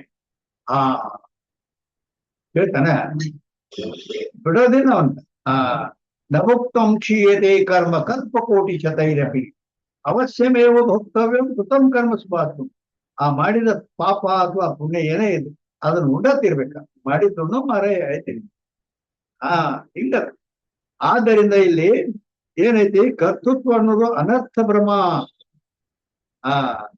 ಆದ್ದರಿಂದ ಯಾಕಂದ್ರೆ ಇಲ್ಲಿ ನಾನು ಮಾಡಿದ ತಂದೆ ಅಂತ ನೀನು ಜನ್ಮ ಮರಣಕ್ಕ ಕಾರಣನ ಯಾಕ ಅಜ್ಞಾನಿ ಇದೆ ಅಂತ ಆತ್ಮಜ್ಞಾನಿ ನಾನು ಮಾಡಿದೆನಂತ ಅನ್ನೋದೇ ಇಲ್ಲ ಭಗವದ್ಗೀತೆಯಲ್ಲಿ ಹೇಳ್ತಾನೆ ಯಶ್ಯ ನಾಹಂ ಕುತೋ ಭಾವೋ ಬುದ್ಧಿರ್ಯಶ್ಯನ ಲಿಪ್ಯತೆ ಹತ್ವಾ ಪಿಸ ಇಮಾನ್ ಲೋಕಾನ್ ನ ಹಂತಿನ ನಿಬದ್ಧತೆ. ಗೀತೆಯಲ್ಲಿ ಏನ್ ಹೇಳ್ತಾನೆ? ಯಶ್ಯ ನಾಹಂ ಕುತೋ ಭಾವ, ನಾ ಮಾಡಿಲ್ಲ, ನಾ ಮಾಡಿದವನೇ ಅಲ್ಲ ಅಂತವನು ಮನಸ್ಸಿನೊಳಗೆ ಏನೈತಿ? ನಾ ಏನೂ ಮಾಡಿಲ್ಲ ಅನ್ನೋ ಮಂದಿ ಮುಂದೆ ಹೇಳೋದು ಅಲ್ಲ. ನನ್ನ ಮನಸ್ಸಿನಾಗ ತಿಳ್ಕೊಳ್ಳೋದ ಆ ಒಳಗ ಮಾಡಿದ ತಿಳ್ಕೊಂಡು ಮಂದಿ ಮುಂದೆ ನಾ ಮಾಡಿಲ್ಲ ಅನ್ನೋದು ಹಿಂಗಲ್ಲ. ಆ ನಾನು ಮಾಡಿಲ್ಲ ಅಂತ ತನ್ನ ಮನಃಪೂರ್ವಕವಾಗಿ ಅವಾಗ ಇದು ಆಯ್ತು ಅಂತವನು ಹತ್ವಾಪಿಸ ಇಮಾನ್ ಲೋಕಾನ್, ಈ ಲೋಕವನ್ನೆಲ್ಲ ಕೊಂದ್ರು ಅವನು ಕೊಂದವನು ಅಲ್ಲ, ಆ ಪಾಪಕ್ಕೆ ಅವನು ಕಾರಣ ಹಿಡಗದ್ದ ಅಂತ ಕೃಷ್ಣ ಅರ್ಜುನ ಏನ ಭಗವದ್ಗೀತೆ ಶ್ಲೋಕದ ಅಂತೇಳಿ ಈ ಶಾಸ್ತ್ರದಲ್ಲಿ ಆ ಈ ನಮ್ಮ ಪುಣ್ಯ ಪಾಪ ಎರಡು ಸಂಗ್ರಹ ಹೆಂಗ ಆಗ್ತಾವ ಅಂದ್ರ, ನಾವು ಮಾಡಿದ್ದು ಅದನ್ನ ನಾ ಮಾಡೇನಿ, ನಾ ಪಾಪ ಮಾಡಿದ್ದು ಗೊತ್ತೈತಿಲ್ಲ, ಮತ್ ಮನುಷ್ಯನ ಮಾಡಿರ್ತಾರ, ಮತ್ ಪುಣ್ಯ ಮಾಡಿದ್ದು ಅದು ಮನುಷ್ಯನ. ಮತ್ತ ಆದ್ದರಿಂದ ಪುಣ್ಯ ಪಾಪ ಸಂಗ್ರಹ ಹಾಕೋತ ಹೋಗ್ತಾವ, ಆದ್ದರಿಂದ ಅವು ಫಲ ಕೊಡ್ತಾವ. ಅದಕ್ಕಾಗಿ ಅಲ್ಲಿ ಎಲ್ಲಿ ಅನರ್ಥ ಬ್ರಹ್ಮ ಅಪರೋಕ್ಷ ಕರ್ತೃತ್ವಾದಿ, ಕರ್ತೃತ್ವ ಅಂದ್ರೆ ನಾ ಮಾಡೀನಿ ಅನ್ನೋದು. ತಾಕೆ ಸ್ವರೂಪ ಮೇ ಜ್ಞಾನ ನಿವೃತ್ತ ತಾಕೆ ಅರ್ಥ ಅಂದ್ರ ಅವು ಯಾವಾಗ ಹೋಗ್ತಾವು? ಅನರ್ಥ ಬ್ರಹ್ಮ ಐತದು, ಆದ್ದರಿಂದ ಅವು ಸ್ವರೂಪತ ಹೋಗ್ಬೇಕಾದ್ರ ಜ್ಞಾನ ನಿವೃತ್ತ ತಾಕೆ ಅರ್ಥ ಅಧ್ಯಾಸ ನಿರೂಪಣೆ. ಅವು ಅಧ್ಯಾಸ ಅದಾವತ್ತು ಶಾಸ್ತ್ರ ಹೇಳ್ತದೆ. ಕರ್ತೃತ್ವಾದಿಗಳು ಅದು ಅಧ್ಯಾಸವೇ, ಭ್ರಾಂತಿನೇ. ಯಾಕ ಭ್ರಾಂತಿ ಮಾಡ್ಯಾನ ಇಲ್ಲೋ? ಅವ್ ಮಾಡೇ ಇಲ್ರಿ. ಅಲ್ಲ ಇವ್ ಕರ್ತೃತ್ವ ಭೋಕ್ತೃತ್ವ ಅಂತಃಕರಣದ ಕರ್ದ್ರಿ, ಅವ್ ಮಾಡೇ ಇಲ್ಲ. ನೀ ಯಾಕೆ ಮಾಡಿಲ್ಲ ಅಂತ ಕೇಳಿದ್ರು. ಅವಯವಗಳಿಲ್ರಿ, ನಿರವಯವ. ಅದೇ ನಾವ ಆತ್ಮ, ನಾನಂದ್ರ ಆತ್ಮನು ನಿರವಯವನಿದ್ದಾನೆ, ನಿಷ್ಕ್ರಿಯನಿದ್ದಾನೆ. ಅವನಲ್ಲಿ ಅವಯವ ಮಾಡ್ಬೇಕಾದ್ರೆ ಕೈಯ ಕಾಲು ಬಾಯಿ ಮೂಗ ಕಣ್ಣ ಮೂಗ ಬೇಕಾದ ಯಾವ ಇಂದ್ರಿಯಗಳೇ ಇಲ್ಲ. ಕತ್ತು ಮತ್ತೆ ಮಾಡೋದು ಹೆಂಗ? ಆದ್ದರಿಂದ ನಿರವಯವದರಿಂದ ನಿರವಯವದ ಅವಯವಗಳೇ ಏನೂ ಇಲ್ಲ ಅಂತೇಳಿ ಏನು ಕರ್ತೃತ್ವ ಇಲ್ಲ ಹೆಂಗ್ ಅಂತ ಆತ್ಮನೇ ನಾನಿದ್ದೇನೆ ಅಂದಾಗ ನಾ ಏನ್ ಮಾಡ್ತೀನಿ? ನಾ ಏನೋ ಮಾಡೋನೇ ಅಲ್ಲ. ಹೀಗೆ ಅದಕ್ಕ ಅವಾಗ ಅದು ಅವು ತಾಕೆ ಸ್ವರೂಪ ಮೇ ಜ್ಞಾನ ನಿವೃತ್ತ ತಾಕೆ ಅರ್ಥ ಅಧ್ಯಾಸ ನಿರೂಪಣೆ. ಅವು ಏನಾಗ್ತಾವ? ಕರ್ತೃತ್ವಾದಿಗಳು ಅವು ಅಧ್ಯಾಸ ಅದಾವು, ಭ್ರಾಂತಿ ಅದಾವು, ಹೌದಿಲ್ಲ? ಆತ್ಮದೃಷ್ಟಿಯಿಂದ ಅವು ಭ್ರಾಂತಿ ಅದಾವು. ಆದ್ದರಿಂದ ಅವು ಅಧ್ಯಾಸ ಅದಾವ ಅಂತ ಹೇಳಿ ಜ್ಞಾನದಿಂದ ನಿವೃತ್ತಿ ಆಗ್ತಾವ. ಯಾರಿಗೆ ಜ್ಞಾನ ಆಗ್ಯದ ಅವ್ರ ಕರ್ತೃತ್ವಾದಿಗಳ ನಿವೃತ್ತಿ ಆಗ್ಬಿಡ್ತಾವ. ಹೇಗೆ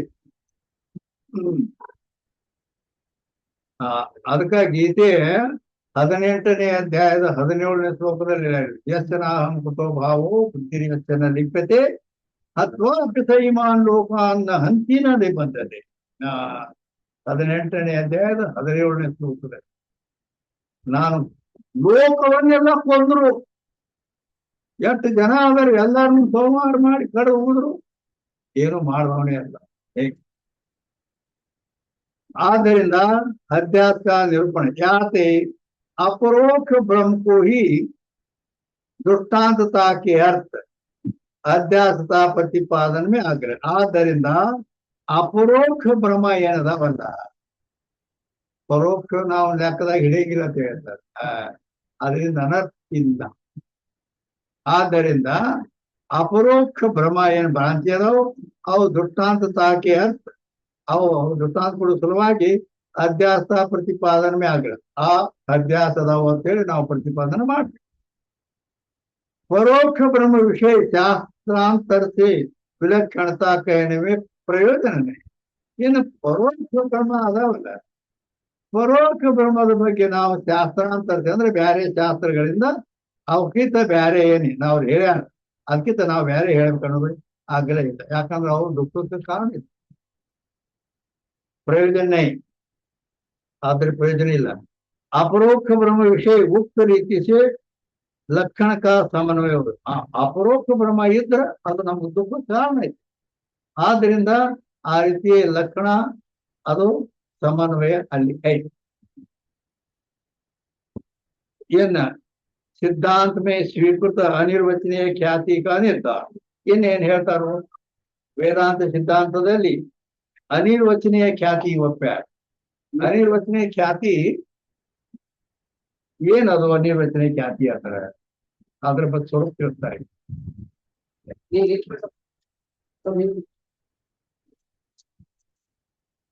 ರೀತಿಯಲ್ಲ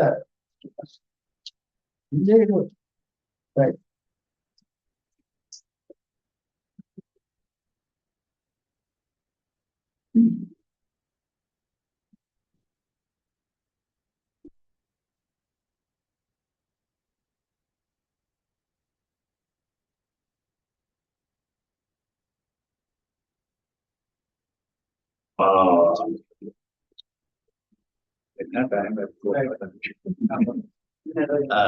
ಅಂತೂ ಜನ ವರದೇ ಮತ್ತು ಬಿಟ್ಟಿಲ್ಲಿ ಏನು ದೂರ ತಗೊಂಡ ಹೊರಟೆ ಫುಲ್ಲಾಗ ನಾ ಹೇಳಿ ತಿನ್ನಂಗ್ ಮಾಡಿಲ್ಲ. ಗೊತ್ತಾಯ್ತ? ಫುಲ್ಲಾಗ ನಾಯಿ ಹೇರ್ ತಿನ್ನಂಗ್ ಮಾಡಿಲ್ಲ. ಸಣ್ಣ ಹುಡುಗರು ಹುಲ್ಲು ಇರ್ತೈತದ ಹುಲ್ಲ ಆ ಹುಲ್ಲಾಗ ಅವ್ ಬಯಲ್ ಕಡೆ ಮಾಡಿರ್ತಾವ. ನಾಯಿ ತಿರ್ತೈತೆ ಆಗ ತಿಂದ್ರ ಅದನ್ನ ಹಸನಾಗಿ ತಿನ್ನಕ್ ಬರಂಗಿಲ್ಲ. ಹಂಗ ಹಂಗ ನಾವು ಅರ್ಧ ಮರ್ಧ ಉಳಿಯೋದು ಅರ್ಧ ಮರ್ಧ ಹಿಂಗ್ ಮಾಡಿಲ್ಲ ಅಂತ ಅದನ್ನಾಗೆ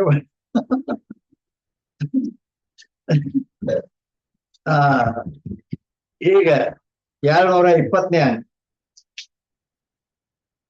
ಲಕ್ಷ್ಮೀಬಾಯಿ ಟೈಮ್ ಐತಿ ಇಲ್ಲ ಬಂದಿ ಅಂತಂದ್ರ ಸ್ವಲ್ಪ ಟೈಮ್. 220ನೇ ಸಿದ್ಧಾಂತ ಮೇ ಅನಿರ್ವಚನೀಯ ಖ್ಯಾತಿ ಹೈ. ನಮ್ಮ ವೇದಾಂತ ಸಿದ್ಧಾಂತದಲ್ಲಿ ಏನು ಒಪ್ಪಿದ್ದಾರೆ? ಅನಿರ್ವಚನೀಯ ಖ್ಯಾತಿಯನ್ನು ಒಪ್ಪಿದ್ದಾರೆ. ತಾಕಿ ಏ ರೀತಿ ಅದರ ರೀತಿ ಏನು, ಯಾವ ರೀತಿ ಅದ ಅದನ್ನ ಹೇಳ್ತಾರೆ. ಜಾ ರಜ್ಜು ಆದಿಕನ್ಮೆ ಸರ್ಪಾದಿಕ್ ಬ್ರಹ್ಮ ಹೋವೆ, ಹಗ್ಗದಲ್ಲಿ ಸರ್ಪ ತೋರ್ತದಲ್ಲ ಆ ಭ್ರಾಂತಿ ಹಾಕದ. ಪ್ರಥಮ ಕ್ಷಣಮೇ ಅಂದ್ರ ಪ್ರಥಮ ಕ್ಷಣದಲ್ಲಿ ಏನು, ದ್ವಿತೀಯ ಎರಡನೇ ಕ್ಷಣದಲ್ಲಿ ಏನು, ಹಿಂಗ್ ಕ್ರಮದಿಂದ ಅದರ ಕ್ರಮ ಏನು ಅದನ್ನ ಹೇಳ್ತಾರೆ. ಪ್ರಥಮ ಕ್ಷಣಮೇ ತೋ ಸರ್ಪಾದಿಕ ಸಂಸ್ಕಾರ ಸಹಿತ ಪುರುಷಕ್ಕೆ ಶಿವನಾದಿ ದೋಷ ಸಹಿತ ನೇತ್ರಕ ರಜ್ಜು ಆದಿ ಸಂಬಂಧ ಹೋವೆ. ಏನಂದ್ರ ಈಗ ಒಬ್ಬ ಮನುಷ್ಯ ಹಾವ್ ಸರ್ಪ ಅಂದ್ರ ನೋಡ್ಯಾನ, ಅದು ಕಡದ್ರ ಸಾಯ್ತಾರ ವಿಷಯ ಏನನ್ನೋದು ಕೆರೆ ಗೊತ್ತಾಗಿತ್ತು. ಹಾವು ಕಡದ್ರ ಸಾಯ್ತಾರ ಎಷ್ಟು ಅವ್ನ ಸಂಸ್ಕಾರ ಅಂತ ಪುರುಷ ತಿಮಿರ ಆದಿ ದೋಷ ಅಂದ್ರ ಮಂದ ಅಂಧಕಾರ, ಅಷ್ಟ ಬೆಳಕು ಇಲ್ಲ ಅಷ್ಟ ಕತ್ತಲೂ ಇಲ್ಲ, ಸ್ವಲ್ಪ ಮಂದ್ ಇರ್ತೈತಿ ಅಂತ ಸಮಯದಲ್ಲಿ ನೇತ್ರ ಏನಾಯ್ತು, ಹೋಗುವಾಗ ತನ್ನ ನೇತ್ರ ರಜ್ಜು ಆದಿಕ್ಕೆ ಸಂಬಂಧ ಅಲ್ಲಿ ಒಂದು ಹಗ್ಗದ ತುಣಕ್ ಬಿದ್ದಿತ್ತು. ಹಾಗಾಗಿ ಅವನ್ ನೇತ್ರದಿಂದ ನೋಡಿದ, ಆದ್ರದ ಹಗ್ಗದ ಜ್ಞಾನ ಇಲ್ಲ, ಅಲ್ಲಿ ಏನೋ ಅದ ಗಿಟ್ಟಾಗೆ ಸಂಬಂಧ ಹೋಗಿ ತಬ್ ರಜ್ಜು ಕಾ ವಿಶೇಷ ಧರ್ಮ ರಜ್ಜುತ್ವ ಭಾಷೆನೆ. ಅಂದ್ರ ಆ ರಜ್ಜುವಿನಲ್ಲಿ ರಜ್ಜುತ್ವ ಜಾತಿ ಕಂಡು ಬಂದರೆ ಅಂದ್ರ ಹಗ್ಗ ಅಂತ ಪೂರ ಜ್ಞಾನ ಆಗಿಲ್ಲ. ಮತ್ತೇನಾಗಿದೆ, ರಜ್ಜು ಮೇ ಜೋ ಮುಂಜು ರೂಪ ಅವಯವ ಹೈ ಸೋ ಭಾಷೆನೆ. ಅಂದ್ರ ಹಗ್ಗ ಅಂದ್ರ 3 ಹುರಿಯಿಂದ ಕೂಡಿರ್ತದ, ಮುಪ್ಪುರಿ ಗುಂಜು ಪುಂಜು ಇರ್ತಾವ, ಗುಂಜು ನಾರಿನು ಅವು ಯಾವೂ ಕಂಡಿಲ್ಲ, ಮುಪ್ಪುರಿನೂ ಕಂಡಿಲ್ಲ, ಗುಂಜು ಪುಂಜಾದಿಗಳು ಕಂಡಿಲ್ಲ. ಇದು ಪ್ರಥಮ ಕ್ಷಣದಲ್ಲಿ ಆಯ್ತು. ಮುಂದೆ ದ್ವಿತೀಯ ಕ್ಷಣದಲ್ಲಿ ರಜ್ಜು ಮೇ ಸಾಮಾನ್ಯ ಧರ್ಮ ಇದಂತ ಭಾಷೆ. ಅವಾಗ ಏನಂತ ಜ್ಞಾನ ಆಯ್ತಂದ್ರ ಇದು ಇದು ಅಂತ ಅದು ಏನೈತೆ ಅಂತ ಗೊತ್ತಿಲ್ಲ. ಇದು ಹಿಟ್ಟಾಗಿ ಆ ಆದ್ದರಿಂದ ರಜ್ಜುಮೆ ಸಾಮಾನ್ಯ ಇದಂತ ಭಾಷೆ. ವರ್ತಮಾನ ಕಾಲ ಇದಂ ಅಂದ್ರೆ ಏನು ಅದಕ್ಕೆ ಹೇಳ್ತಾರೆ ಅವರು. ವರ್ತಮಾನ ಕಾಲ ಅವ್ರ ಪೂರ್ವದೇಶ ಸಂಬಂಧ ಇದಂತ ಕೈಯೇ ವರ್ತಮಾನ ಕಾಲ ಇರಬೇಕು. ಪೂರ್ವದೇಶ ಅಂದ್ರೆ ಮುಂದುಗಡೆ ಇರಬೇಕು. ಮುಂದಿನ ಜಾಗ ಮುಂದು ಅಲ್ಲಿ ವರ್ತಮಾನ ಸಮಯ ಕಾಲ ವರ್ತಮಾನದಲ್ಲಿ ಇರಬೇಕು. ಮುಂದೆ ಎದುರಿಗೆ ಅಲ್ಲಿ ಆ ಜಾಗದಲ್ಲಿ ಇರಬೇಕು. ಅದರ ವೃತ್ತಿ ಅದರೊಡನೆ ಸಂಬಂಧವಾಗಿರ್ಬೇಕು. ಆವಾಗ ಇದು ಅಂತಾರ. ತಾಹಿಗೂ ಸಾಮಾನ್ಯ ಅಂಶ ಅವ್ರ ಆಧಾರವಿಗೆ ಶಾಸ್ತ್ರದಲ್ಲಿ ಅದಕ್ಕೆ ಏನಂತಾರ ಸಾಮಾನ್ಯ ಅಂದ್ರೆ ಅಧಿಷ್ಠಾನದ ಸಾಮಾನ್ಯ ಅಂಶ. ಅಧಿಷ್ಠಾನದ ಸಾಮಾನ್ಯ ಜ್ಞಾನ ಅಂದ್ರು ಬಂದ ಸಾಮಾನ್ಯ ಅಂಶ. ಮತ್ ಅಧಿಷ್ಠಾನದ ವಿಶೇಷ ಅಂದ್ರೆ ಒಂದು ಅದ್ರ ಜ್ಞಾನ ಆಗ್ತದೆ. ಇದು ಅಟ್ಟ ತಗೊಂಡೈತೆ. ಅಧಿಷ್ಠಾನದ ಸಾಮಾನ್ಯ ಜ್ಞಾನ ಅಂದ್ರೆ ಅದೇನು ಗೊತ್ತಿಲ್ಲ ಏನೈತೆ ಅಂತೂ ಏನೋ ಐತೆ ಅದಕ್ಕೆ ಆಧಾರ. ಯಾಕ ಅದಿಲ್ಲದ ಇದೂ ಅನ್ನಂಗಿಲ್ಲ ಏನೂ ಇಲ್ಲ. ಹೆಂಗೈತ ಮುಂಜ ರೂಪ ತ್ರಿವಲಯಾಕಾರ ರಜ್ಜುತ್ವ ಧರ್ಮ. ಮುಂಜ ರೂಪ ಅಂದ್ರೆ ಗುಂಜು ಪುಂಜು ಇರ್ತಾವಲ್ಲ ನಾರಿನ ಅದು ತ್ರಿವಲಯಾಕಾರ ಅಂದ್ರೆ ಮುಕ್ಕುಡಿ 3 ಹುಡಿಗಳಿಂದ ಕೂಡಿರ್ತದ. ಇವು ರಜ್ಜು ಧರ್ಮ ವಿಶಿಷ್ಟ ರಜ್ಜು ವಿಶಿಷ್ಟ ರಜ್ಜು ಯಹ ಅಂದ್ರೇನು ತ್ರಿವಲಯಾಕಾರ ರಜ್ಜುತ್ವ ಧರ್ಮ ವಿಶಿಷ್ಟ ರಜ್ಜು ಅಂದ್ರ ರಜ್ಜುತ್ವ ವಿಶಿಷ್ಟ ರಜ್ಜು ಏನೈತಲ್ಲ ಹಗ್ಗ ಅದರದ್ದು ಮುಕ್ಕುರಿ ಒಂದು ಪುಟಾದಿಗಳಿಂದ ಕೂಡಿದು ಹಗ್ಗದ ಸ್ವರೂಪ ಇದು. ವಿಶೇಷ ಅಂಶ ಹಗ್ಗದ್ದು 3 ಹುರಿಗಳಿಂದ ಕೂಡಿದ್ದು ಗುಂಡು ಪುಂಡಾದಿ ನಾರಿನ ಅಂಶ ಗುಂಡು ಇರ್ತೈತಲ್ಲ ಅವು ಅಂದ್ರ ವಿಶೇಷ ಜ್ಞಾನದ ಹಗ್ಗದ ವಿಶೇಷ ಜ್ಞಾನ. ಅದಕ್ಕೆ ಹಗ್ಗದ ವಿಶೇಷ ಜ್ಞಾನ ಅಂತಾರ. ಅದಕ್ಕೆ ಇದು ಅಂದ್ರ ಸಾಮಾನ್ಯ ಜ್ಞಾನ. ತಾಯಿಗೂ ಅಧಿಷ್ಠಾನವಿಗೆ ಮುಕ್ಕುರಿ ಗುಂಡು ಪುಂಜಾದಿಗಳಿಂದ ಕೂಡಿದಂತ ಹಗ್ಗ ಅಂದ್ರ ಅಧಿಷ್ಠಾನ. ಅಧಿಷ್ಠಾನವಿಕೆ ಅದಕ್ಕೆ ಅಧಿಷ್ಠಾನ ಅಂತಾರ ಆಧಾರ ಅಂತಾರ. ಸ್ವ ಅಧಿಷ್ಠಾನಕ ಸಾಮಾನ್ಯ ಜ್ಞಾನ ಬಿ ಅಧ್ಯಾತ್ಮ. ಆ ಅಧಿಷ್ಠಾನದ ಸಾಮಾನ್ಯ ಜ್ಞಾನ ಅಂದ್ರೆ ಇದು ಅದ ಅಧ್ಯಾತ್ಮಕ್ಕೆ ಕಾರಣಕರ. ಇದು ಅಂತಾನು ಆಗಿಲ್ಲ ಅಂದ್ರೆ ಅಜ್ಞಾತ ಆಗ್ಬಿಡುತ್ತ.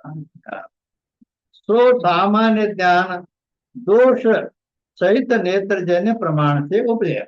ಆ ಸಾಮಾನ್ಯ ಜ್ಞಾನ ಹುಟ್ಟಬೇಕಾದ್ರೆ ಇದು ಅಂತೇಳಿ ಹುಟ್ಟಬೇಕಾದ್ರೂ ಅದಕ್ಕ ದೋಷ ಸಹಿತ ನೇತ್ರ ಪ್ರಮಾಣದಿಂದ ಹುಟ್ಟೈತೆ. ಏನು ದೋಷ ಅಲ್ಲಿ? ಕತ್ತಲೆ ಅನ್ನೋದು ಆ ನೇತ್ರಕ್ಕೆ ಬರಾಬರಿ ಅದನ್ನ ಕಾಣಗೊಟ್ಟಿಲ್ಲ. ಕತ್ತಲೆ ಇದ್ದದ್ರಿಂದ ಅದು ಮುಕ್ಕುರಿಯಾದಂತ ಗುಂಜು ಪುಂಜಾದ ಹಗ್ಗ ಅಂತ ಕಂಡಿಲ್ಲ. ಕತ್ತಲೆ ತೋರ್ಗೊಟ್ಟಿಲ್ಲ. ಆದ್ದರಿಂದ ಅದಕ್ಕ ದೋಷ ಸಹಿತ ನೇತ್ರ ಪ್ರಮಾಣದಿಂದ ಇದು ಅನ್ನೋದು ಹುಟ್ಟೆ. ಯಾತೆ ಪ್ರಮಾಣ. ಆದ್ದರಿಂದ ಅದು ಪ್ರಮಾಣ ಐತಿ. ಯಾಕ ಪ್ರಮಾಣ ಜನ್ಯ ಐತಿ ಮತ್ತೆ ಯಥಾರ್ಥನೂ ಐತೆ ಹಗ್ಗ. ಅದರಿಂದ ಪ್ರಮಾಣ. ಯಾಕೆ ನೇತ್ರ ದ್ವಾರ.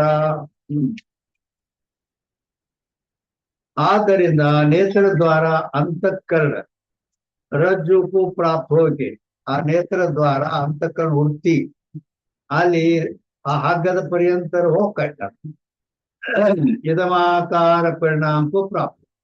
ಇದು ಅಂತ ಏನಾಗೈತಲ್ಲ ಇದಮಾಕಾರ ವೃತ್ತಿ ಪರಿಣಾಮ ಹೊಂದಿದೆ. ತದನಂತರ ಆಮೇಲೆ ಏನಾಗ್ತೀವಿ ತೃತೀಯ ಕ್ಷಣವೇ 3ನೇ ಕ್ಷಣದಲ್ಲಿ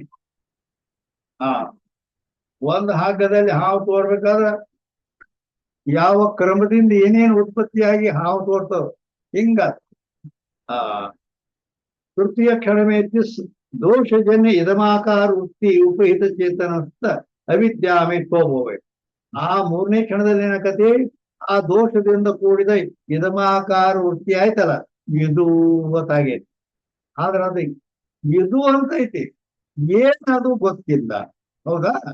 ಆ ಆದ್ದರಿಂದ ಆ ಹಗ್ಗದ ಉಪಹಿತ ಚೇತನ, ಆ ಆ ಚೇತನದಲ್ಲಿ ಇದ್ದಂತ ಅವಿದ್ಯೆ, ಆ ಹಗ್ಗ ರಜ್ಜು ರೂಪಿತ ಚೇತನದಲ್ಲಿದ್ದಂತ ಆಗ ಅವಿದ್ಯೆ ಚೇತನವನ್ನ ಆಶ್ರಯ ಮಾಡ್ಕೊಂಡಿರ್ತೈತೆ. ಹಗ್ಗ ಜಡ ಐತೆ, ಹಗ್ಗನ ಆಶ್ರಯ ಮಾಡ್ಕೊಳ್ಳೋದಿಲ್ಲ ಅದು. ಆದ್ದರಿಂದ ಆ ಚೇತನಸ್ಥ ಅವಿದ್ಯೆಯಲ್ಲಿ ಕ್ಷೋಭ ಹೋವೆ. ಕ್ಷೋಭ ಅಂದ್ರೆ ಕಾರ್ಯೋನ್ಮುಖತಾಕು ಕ್ಷೋಭಕಾಯಿ, ಕಾರ್ಯರೂಪದಿಂದ ಪರಿಣಮಿಸ್ತದೆ. ಉಪಾದಾನಕ್ಕೆ ಕಾರ್ಯಾಭಿಮುಖತಾಕು ಕ್ಷೋಭಕ್ಕೆ, ಉಪಾದಾನವು ಕಾರ್ಯಾಭಿಮುಖದಿಂದ ಪರಿಣಾಮ ಹೊಂದಿದರೆ ಅದಕ್ಕೆ ಕ್ಷೋಭ ಅಂತಾರೆ. ಆ ಅದಿ ಏನು ಮುಂದ 4ನೇ ಕ್ಷಣದಲ್ಲಿ, ಆ 4ನೇ ಕ್ಷಣದಲ್ಲಿ ಏನಾಯ್ತು ಅಂತಂದ್ರ जिस अविद्या का तमो गुण का अंश और सत्व गुण का अंश दोनों सर्पाधिक विषयाकार और ज्ञानाकार परिणाम को प्राप्त। ಏನ್ ಹೇಳಿದ್ರು? ಆ ರಜ್ಜು ರೂಪಕ ಚೇತನವನ್ನ ಆಶ್ರಯ ಮಾಡ್ಕೊಂಡಿದ್ದಂತ ಅವಿದ್ಯ, ಆ ಅವಿದ್ಯೆಯಲ್ಲಿ ಇವರು ಒಮ್ಮೆ ಪುರುಷ ಹೇಳ್ಯಾರ. ಏನಂತ? ಆ ಅವಿದ್ಯೆಯ ತಮೋ ಗುಣ ಮತ್ತು ಸತ್ವ ಗುಣ ಇವು ಎರಡು ಸರ್ಪಾದಿ ವಿಷಯಾಕಾರ ಜ್ಞಾನಾಕಾರ ಹುಟ್ಟ್ಯಾವ ಅಂತ ಹೇಳ್ಯಾರ. ಅಂದ್ರ ಹಂಗದು ಪಡ್ಕೊಳ್ಳೋದಿಲ್ಲ. ಆ ರಜ್ಜು ರೂಪಿತ ಚೇತನವನ್ನ ಆಶ್ರಯ ಮಾಡ್ಕೊಂಡು ಇದ್ದ ಅವಿದ್ಯೆ, ಆ ಅವಿದ್ಯೆಯಿಂದ ಇದ್ದಂತ ತಮೋ ಗುಣ, 3 ಗುಣ ಇರ್ತಾವೆ ಎಲ್ಲರಲ್ಲಿ. ಆ ಅವಿದ್ಯನು ಅಥವಾ ಅಜ್ಞಾನ ಎಲ್ಲ ತ್ರಿಗುಣಾತ್ಮಕನೇ ಇವೆ. ಅದರಲ್ಲಿ ಇದ್ದ ತಮೋ ಗುಣ ಅದು ಸರ್ಪಾಕಾರವಾಗಿ ಪರಿಣಾಮ ಅಂತ. ಅದೇ ಅವಿದ್ಯೆಯಲ್ಲಿ ಇದ್ದಂತ ಸತ್ವಗುಣ ಅದು ಜ್ಞಾನಾಕಾರವಾಗಿ ಪರಿಣಾಮ ಮಾಡಿರುವ. ಇದು ಸ್ಪಷ್ಟಿಂಗ್ ಗೊತ್ತಾಗುತ್ತೆ, ಅಲ್ಲಿ ಕೂಡಿಸಿ ಬಂದಾಗ ಅದು ಗೊತ್ತಾಗುತ್ತೆ. ಪ್ರಾಪ್ತವೇ सो सर्पाधिक और साकार ज्ञान अविद्या के परिणाम और चेतन की व्यवस्थೆ. ಆ ಸರ್ಪಾದಿ ಮತ್ತು ಸರ್ಪ ಜ್ಞಾನ ಇವು ಅವಿದ್ಯೆಯ ಪರಿಣಾಮ ಅದಾವ. ಅವಿದ್ಯಾನ ಪರಿಣಾಮ ಒಂದೇ ಅದಲ್ಲ. ಯಾಕ ಅದ್ರ ಸತ್ವಗುಣ ಜ್ಞಾನಾಕಾರ ಮತ್ತು ತಮೋ ಗುಣ ಸರ್ಪಾಕಾರ ಹಾಗೆ. ಆದ್ದರಿಂದ ಅವು ಅವಿದ್ಯೆ ಪರಿಣಾಮ ಅದಾವ. ಅಂದ್ರ ಪರಿಣಾಮ ಹೇಳಬೇಕಾದ್ರೆ ಅವಿದ್ಯೆ ಪರಿಣಾಮ ಹೇಳ್ಬೇಕು. ಈ ಜಗತ್ತನ್ನು ಹೇಳ್ಬೇಕಾದ್ರ ಅವಿದ್ಯೆಯ ಪರಿಣಾಮ ಹೇಳಬೇಕು ಅಥವಾ ಮಾಯೆಯ ಪರಿಣಾಮ ಹೇಳಬೇಕು. ಅವಿದ್ಯಾ ಮಾಯ ಒಂದೇ ವಸ್ತು. ಚೇತನದ ವಿವರ್ತ ಹೇಳ್ಬೇಕು. ಬ್ರಹ್ಮ ಚೇತನದ ವಿವರ್ತ ಅಂದ್ರ ಇದು ಏನಂತ ಹೇಳ್ಬೇಕಾದ್ರೆ 2 ರೀತಿಯಿಂದ ತಿಳಿಸೋದ. ಪರಿಣಾಮ ಅಂತ ಹೇಳಿದರೆ ಅವಿದ್ಯೆಯ ಪರಿಣಾಮ ಅಥವಾ ಮಾಯೆಯ ಪರಿಣಾಮ ಅನ್ಬೇಕು. ವಿವರ್ತ ಶಬ್ದ ಬಂತಂದ್ರ ಅಧಿಷ್ಠಾನದ ಸಂಬಂಧ ಹೋಗ್ತಾರೆ, ಚೇತನ ಅಂತ ಹೋಗ್ಬೇಕು. ಆದ್ದರಿಂದ ಆ ಚೇತನದ ವಿವರ್ತೆ ಯಾತೆ ಏಕ ಸರ್ಪಾದಿಕ ಜ್ಞಾನ ರೂಪ ಧರ್ಮಿ ದೋಧರಣ. ಆದ್ದರಿಂದ ಒಂದು ಸರ್ಪಾದಿ ಜ್ಞಾನ ರೂಪ ಧರ್ಮಿಯಲ್ಲಿ 2 ಧರ್ಮಗಳಿರುತ್ತವೆ. ಅಂದ್ರ ಪರಿಣಾಮಿ ಮತ್ತು ವಿವರ್ತ ಅಂತೇಳಿ. ಜೈಸೆ ಏಕೈ ಪುರುಷ, ಅದು 2 ಹೆಂಗಿರ್ತಾವು ಅಂತಂದ್ರೆ ಅದಕ್ಕೆ ಉದಾಹರಣೆ ಕೊಡ್ತಾರೆ. ಏಕೈ ಪುರುಷ धर्मी में स्वपिता की अपेक्षा से पुत्रत्व, पितामह की अपेक्षा से पौत्रत्व, ये धर्म 2 धर्म रहे. ಈಗ ಒಬ್ಬ ಮನುಷ್ಯ 2ರಲ್ಲಿ ಒಬ್ಬನಲ್ಲಿ 2 ಹೆಂಗಿರ್ತಾವ? 2 ಹೆಂಗಂದ್ರ ಅವ್ರ ಅಪ್ಪನ ದೃಷ್ಟಿಯಿಂದ ಮಗ ಅಂತ ಹೇಳ್ಕೊತಾನ, ಅವ್ರ ಅಜ್ಜನ ದೃಷ್ಟಿಯಿಂದ ಮೊಮ್ಮಗ ಅಂತ ಹೇಳ. ಮಗ ಮೊಮ್ಮಗ 2 ಧರ್ಮ ಯಾವ ರೀತಿ ಇರ್ತಾವ. ಹಂಗ ಪ್ರತಿಯೊಂದರಲ್ಲಿ ಅದು 2 ಪ್ರಕಾರ, ಅದು ಪರಿಣಾಮ ಮತ್ತು ವಿವರ್ತ 2 ಹೇಳ್ಬೋದು. कैसे यहाँ सर्प से आदि लेके आकाश आदि सकल ಪ್ರಪಂಚ ಮೇ ಅದರಂತೆ ಇದು ದೃಷ್ಟಾಂತ ಅದು. ಅದರಂತೆ ಸರ್ಪ, ಇಲ್ಲಿ ಸರ್ಪವನ್ನೇ ಮೊದಲು ಮಾಡಿಕೊಂಡು ಆಕಾಶಾದಿಕ ಸಕಲ ಪ್ರಪಂಚದಲ್ಲಿ ಪಂಚಭೂತಾತ್ಮಕ ಈ ಭೌತಿಕ ಜಗತ್ತೇನದಲ್ಲ, ಈ ಎಲ್ಲವೂ ವಿಕಾರಿ ಅವಿದ್ಯಾ ಕಿ ಅಪೇಕ್ಷಾತೆ ಪರಿಣಾಮತ್ವ ಪರಿಣಾಮಿ.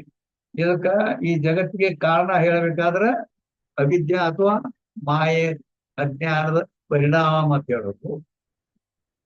ರಜ್ಜು ಉಪಹಿತ रज्जु आदि उपहित माया उपहित चेतन रूप अधिष्ठान की अपेक्षा से एक होता ಈ ಜಗತ್ತು ಏನು ಅಂತ ಕೇಳಿದ್ರೆ ಇದು ಮಾಯಾ ಅಥವಾ ಅಜ್ಞಾನ ಅವಿದ್ಯೆಯ ಪರಿಣಾಮ ಅಂತ ಹೇಳ್ಬೇಕು.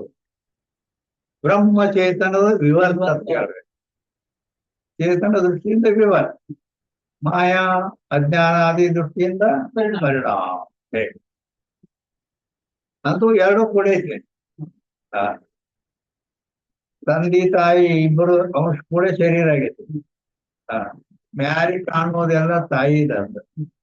ಒಳಗೇನ ಧ್ವನಿ ಜಂತಿ ಕಂಬಗಳದವಲ್ಲ ಅವು ತಂದಿವು. ಅಂದ್ರೆ ಎಲುವು ನರ, ಎಲುವಿನಲ್ಲಿದ್ದ ರಸ ಮಜ್ಜ ಇವು ತಂದಿ ಅಂಶ. ಅವ್ರ ಇಬ್ಬರ ವೀರ್ಯದಿಂದ ಈ ಶರೀರ ಹುಟ್ಟುತ್ತಾರೆ. ಆದ್ದರಿಂದ ತಂದಿ ಅಂಶ ಎಲು, ನರ ಮತ್ತು ಎಲುವಿನಲ್ಲಿ ರಸ ಇವು ತಂದಿ ಅಂಶ ಒಳಗದ ಆಧಾರದೊಳಗೆ. ರಕ್ತ, ಮಾಂಸ, ಚರ್ಮ ಇವು ತಾಯಿ ಅಂಶ. ಆ ರೀತಿ ಪ್ರತಿಯೊಂದು ಜಗತ್ತಿನ ವಸ್ತುವಿನಲ್ಲಿ ಅಸ್ಥಿ ಭಾತಿ ಪ್ರಿಯ ಅನ್ನುವು ಇವು ಬ್ರಹ್ಮ ಸ್ವರೂಪದ ಅಂಶ ಒಳಗದವು. ನಾಮ ರೂಪ ಇವು ಮಾಯಾ ಅನ್ನುವ ತಾಯಿಯ ಸ್ವರೂಪ.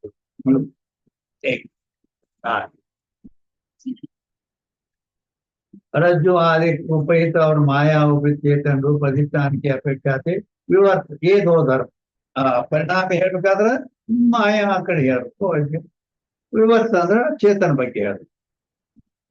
ಉಪಾದಾನಕ್ಕೆ ಸಮಾನ ಸತ್ತವಾದ ಅನ್ಯತಾ ರೂಪಕ್ಕೂ ಪರಿಣಾಮ. ಪರಿಣಾಮ ಮತ್ತೆ ಅದಕ್ಕೆ ಅಂತಂದ್ರೆ ಉಪಾದಾನದ ಸಮಾನ ಸತ್ತ ಇರಬೇಕು ಮತ್ತು ಅನ್ಯತಾ ರೂಪ ಇರ್ಬೇಕಂದ್ರ ಹಾಲು ಮೊಸರಿಗೆ ಉಪಾದಾನ ಕಾರಣ ಹಾಲು. ಹಾಲು ಹೋಗಿ ಮಾತಾಡಕತ್ತಿ. ಆ ಹಾಲು ವ್ಯವಹಾರಿಕ ಸತ್ತ ಐತಿ, ಮೊಸರು ವ್ಯವಹಾರಿಕ ಸತ್ತ ಐತಿ. ಉಪಾದಾನದ ಸಮಾನ ಸತ್ತ. ಅನ್ಯತಾ ರೂಪ ಏನು? ಹಾಲು ತಿಳಿ ಇರ್ತದ, ಮಧುರ ಇರ್ತದ. ಮೊಸರು ಗಟ್ಟಿ ಇರ್ತದ, ಹುಳಿ ಇರ್ತದ. ಅನ್ಯತಾ ರೂಪ ಅದಕ್ಕೆ ಪರಿಣಾಮ ಅಂತ. ಉಪಾದಾನದ ಸಮಾನ ಸತ್ತ ಇರ್ಬೇಕು, ಅನ್ಯತಾ ರೂಪ ಇರ್ಬೇಕು, ಅದಕ್ಕೆ ಪರಿಣಾಮನ ಬೇಕು. जैसे अपने उपादान दुग्ध के आधे उदाहरण है समान सत्ता वाला कहिए व्यावहारिक सत्ता वाला और मिष्टत्व अंद्र मधुर मधुर अंद्र रुचि अंत दुग्धता से आम्ल अंद्र हुಳಿ होने से अन्यथा कहिए और स्वरूप दधी के दधी अंद्र ಮೊಸರು ಪರಿಣಾಮ.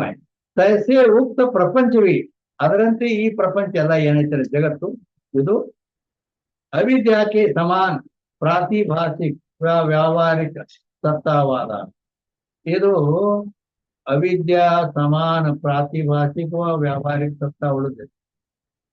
ಅಂದ್ರ ಹಿಂಗ್ ಯಾಕೆ ಹೇಳಿದ್ರೆ ಅಂದ್ರ ಜ್ಞಾತ ಸತ್ತ ಅಜ್ಞಾತ ಸತ್ತ ಅಂತ ಅಧಿಕಾರಿ ಹೆಂಗದಾರ ಅವ್ರು ನೋಡಿ ಉಪದೇಶ ಮಾಡ್ಬೇಕಾಗ್ತದೆ ಗುರು. ಉತ್ತಮ ಅಧಿಕಾರಿ ಇದ್ರ ಮುಂದ ಅಂದ್ರೆ ಅವನ್ ಜ್ಞಾತ ಸತ್ತ ಹೇಳ್ಬಿಡ್ತಾನ.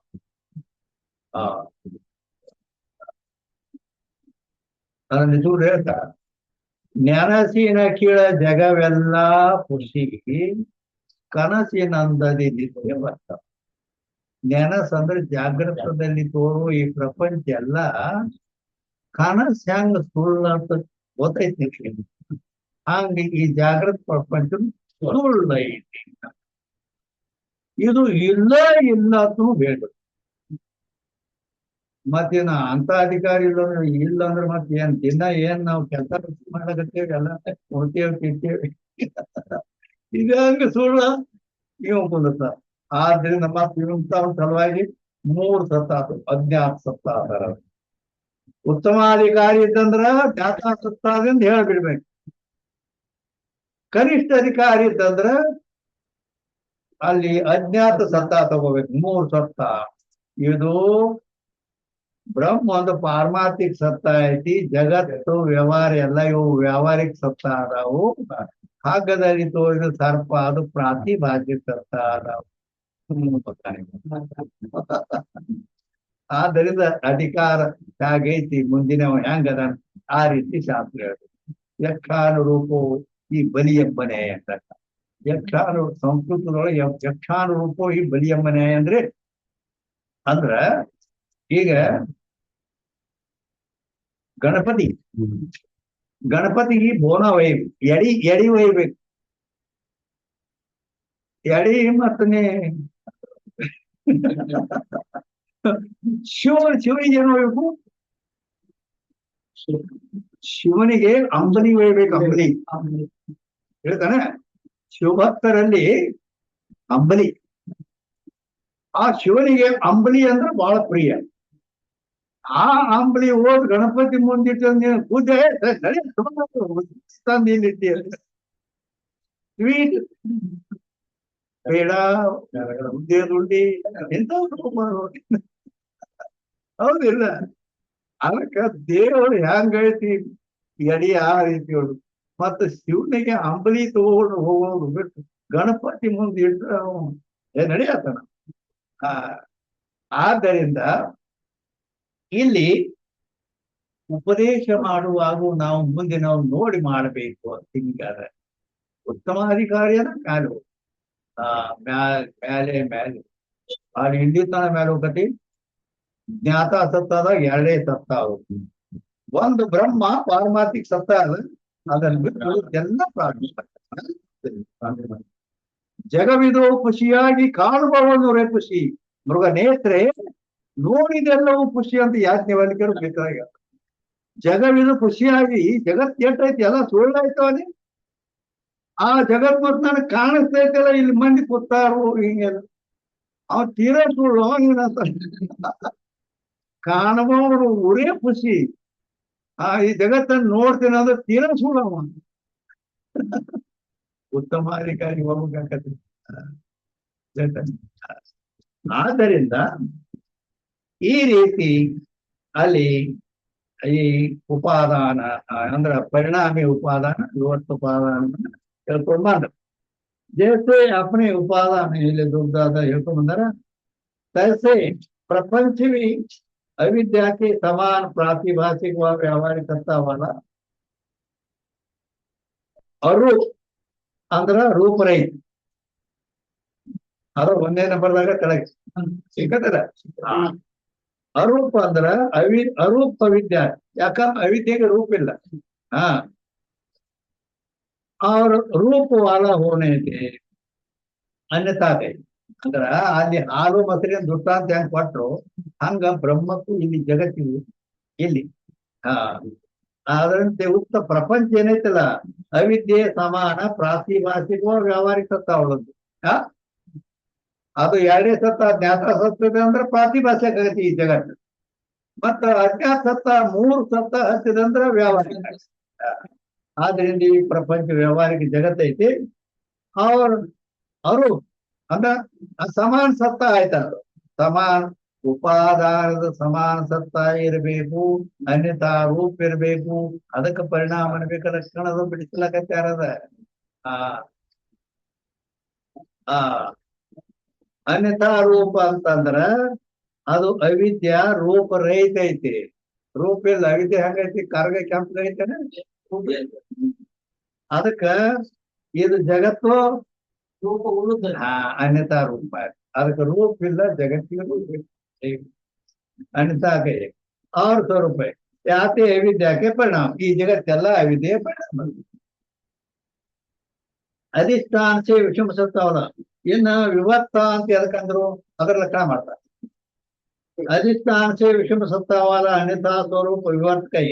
ಅಧಿಷ್ಠಾನಕ್ಕಿಂತ ವಿಷಮ ಸತ್ತ ಇರಬೇಕು, ಅನ್ಯತಾ ರೂಪ ಇರ್ಬೇಕಂದ್ರೆ ರೂಪ ಬೇರೆ ಬೇರೆ ಇರಬೇಕು. ಅದಕ್ಕೆ ವಿವರ್ತ ಅನ್ಬೇಕು. ವಿವರ್ತ ಶಾಸ್ತ್ರೀಯ ಶಬ್ದ. जैसे व्यावहारिक और पारमार्थिक सत्ता वाला रज्जु उपहित और माया उपहित चैतन्य है, ನೋಡಿ ಎಲ್ಲ ಪೂರ್ತಿ ಹೊಡೆದಾರೆ. ಹೇಗೆ ವ್ಯಾವಹಾರಿಕ ಮತ್ತು ಪಾರಮಾರ್ಥಿಕ ಸತ್ವವುಳ್ಳಂತ ರಜ್ಜು ಉಪಹಿತ ಮತ್ತು ಮಾಯಾ ಉಪಹಿತ. ಆ ಹೆಂಗ್ ಕೊಟ್ರೆ ಏನ್ ಮಾಡ್ತೀವಿ? ಏನ ಹಂಗ ಅದೇನ್ ಬರ್ತಾರ ರಜ್ಜು ಉಪಹಿತ ಅಂದಾಗ ಸರ್ಪ ತಗೋಬೇಕಾದ್ರೆ, ಮಾಯಾ ಉಪಹಿತ ಅಂದಾಗ ಜಗತ್ತು ತಗೋಬೇಕಾದ್ರೆ ಹೇಳ್ತಾನೆ. ಹೇಗೆ ಇಲ್ಲಿ ಉಪಯುಕ್ತ ಚೇತನ ಅಂದ್ರೆ ಅಧಿಷ್ಠಾನ. ಯಾತಿ ವಿಷಮ ಸತ್ತ ಕೈಯೇ ವಿಲಕ್ಷಣ ಜೋ ಪ್ರಾತಿಭಾಷಿಕ. ಯಾಕ ಅಲ್ಲಿ ರಜ್ಜು ಸರ್ಪಾದಿಗಳಲ್ಲಿ ಪ್ರಾತಿಭಾಷಿಕ, ಮತ್ತೆ ಈ ಜಗತ್ತಿನ ಬಗ್ಗೆ ಎತ್ತುವಾಗ ವ್ಯಾವಹಾರಿಕವಲ್ಲ. संसार दिशा में अबाधित उभय चेतन से बाधित होने करी अन्यता रूप. अन्यता रूप ಏನು ಅಂತ ಕೇಳಿದ್ರೆ ಇಲ್ಲಿ ಹೇಳ್ತಾರ, ಸಂಸಾರ ದಿಶಾ ಮೇ ಅಬಾಧಿತ್. ಸಂಸಾರ ದಿಶಾ ಅಂದ್ರೆ ಅಜ್ಞಾನ ಕಾಲದಲ್ಲಿ. ಕರೆಕ್ಟ್. ಸಂಸಾರ ದಿಶಾ ಅಂದ್ರೆ ಅಜ್ಞಾನ ಕಾಲದಲ್ಲಿ. ಅಬಾಧಿತ್ ಪ್ರಪಂಚಕ್ಕೆ ಸುಳ್ಳತ್ತೇನೆ, ಅಜ್ಞಾನಿ ಸುಳ್ತಾನ. ಒಂದ್ ಗೇಣ ನಿನ್ ಜಾಗ ಅವನ್ ಒಂದ್ ಗೇಣ ಅವನ್ ಜಾಗದಾಗ ತರದಿದ್ದೆ ಅಂದ್ರ ನೋಡ್ ನೀನೆ ಹೌದಿಲ್ಲ. ಅದಕ್ಕೆ ಸಂಸಾರದ ಅಜ್ಞಾನ ಕಾಲದಲ್ಲಿ ಅದು ಅಬಾಧಿತ ಅಂದ್ರೆ ಬಾಧ ಆಗೋದು, ಸುಳ್ಳು ಆಗೋದಿಲ್ಲ. ಕರೆನ ಉಭಯ ಚೇತನಸೆ ಅಂದ್ರ ಅಲ್ಲಿ ಅಧಿಷ್ಠಾನ ಚೇತನ ಏನಿತ್ತು, ಉಭಯ ಚೇತನ ಅಂದ್ರ ಅಲ್ಲಿ ಉಭಯ ಚೇತನ ಅಂದ್ರ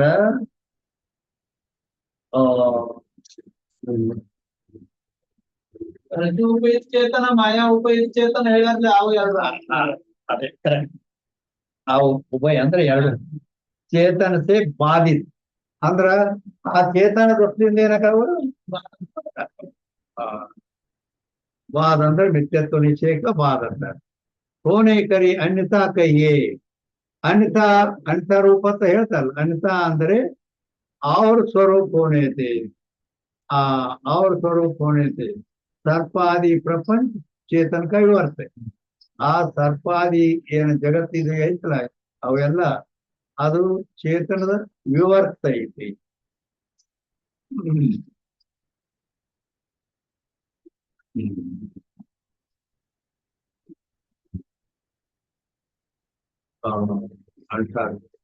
स्वरूप होने से सर्व प्रपंच चेतन का विवर्त ಅಲ್ಲಿ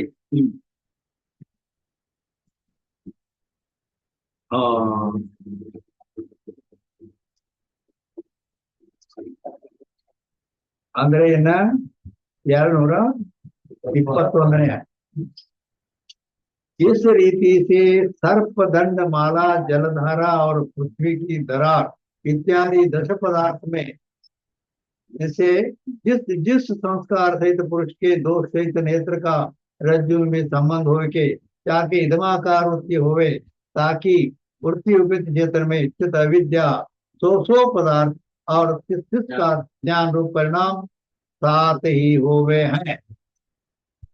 ಹಂಗಂದ್ರೆ ಏನಾಗ್ತದೆ, ಇಲ್ಲಿ ಒಂದು ಹಗ್ಗದ ತುಣುಕು ಬಿದ್ದರು, 10 ಮಂದಿ ಹೋಗ್ಲಾಗತ್ತೆ. ಒಬ್ಬಗ ಬಡಿಗೆ ಬಿದ್ದದ ತನಿಸ್ತಾವ, ಮಂದಾಂಧ ಕಾರ ಐತಿ, ಬಡಿಗೆ ಅದ ತನಿಸ್. ಇನ್ನೊಬ್ಬಗ ಅಲ್ಲಿ ಗಿಡದ ಬೇರ ಐತಿ ಅಂತ ಇನ್ನೊಬ್ಬ ಎರಿಬೀಡಿ ಅಂದ್ರೆ ಗೊತ್ತಾಗ, ಭೂಮಿ ಬಿಸಿಲಿಗೆ ಸೀಳ್ತೈತಿ, ಅದಕ್ಕೆ ಎರಿಬಿಡಿತಾರೆ, ಅದು ಐತದ ಒಬ್ಬ. ಇಲ್ಲ ಅದು ಬಹುತೇಕ ಎತ್ತು ಉಚ್ಚಿ ಹೋಗ್ಬಿಟ್ಟು ಹೋಗ್ಬೇಕು ಹಿಂಗ ಹಿಂಗ ನೀರಿನ.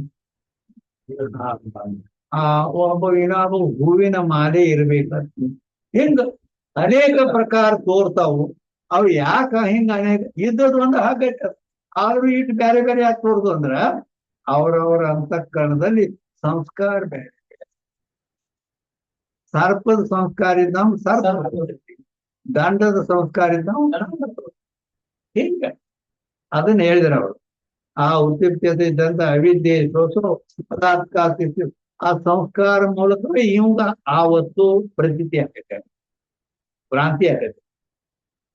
ಅದಕ್ಕ ಸೊ ಆಯಾಯ ಪದಾರ್ಥ ಅಲ್ಲಿ ಆ ತಿರ್ಸ್ಕ ಜ್ಞಾನ ರೂಪ ಪರಿಣಾಮ, ಅವನ ಜ್ಞಾನ ರೂಪ ಪರಿಣಾಮ ಅಲ್ಲಿ ತಾತಿ ಹೋವೆ ಅಂದ್ರ ಆ ಪದಾರ್ಥ ಪದಾರ್ಥದ ಜ್ಞಾನ ಎರಡು ಏಕಕಾಲದಲ್ಲಿ ಇನ್ನ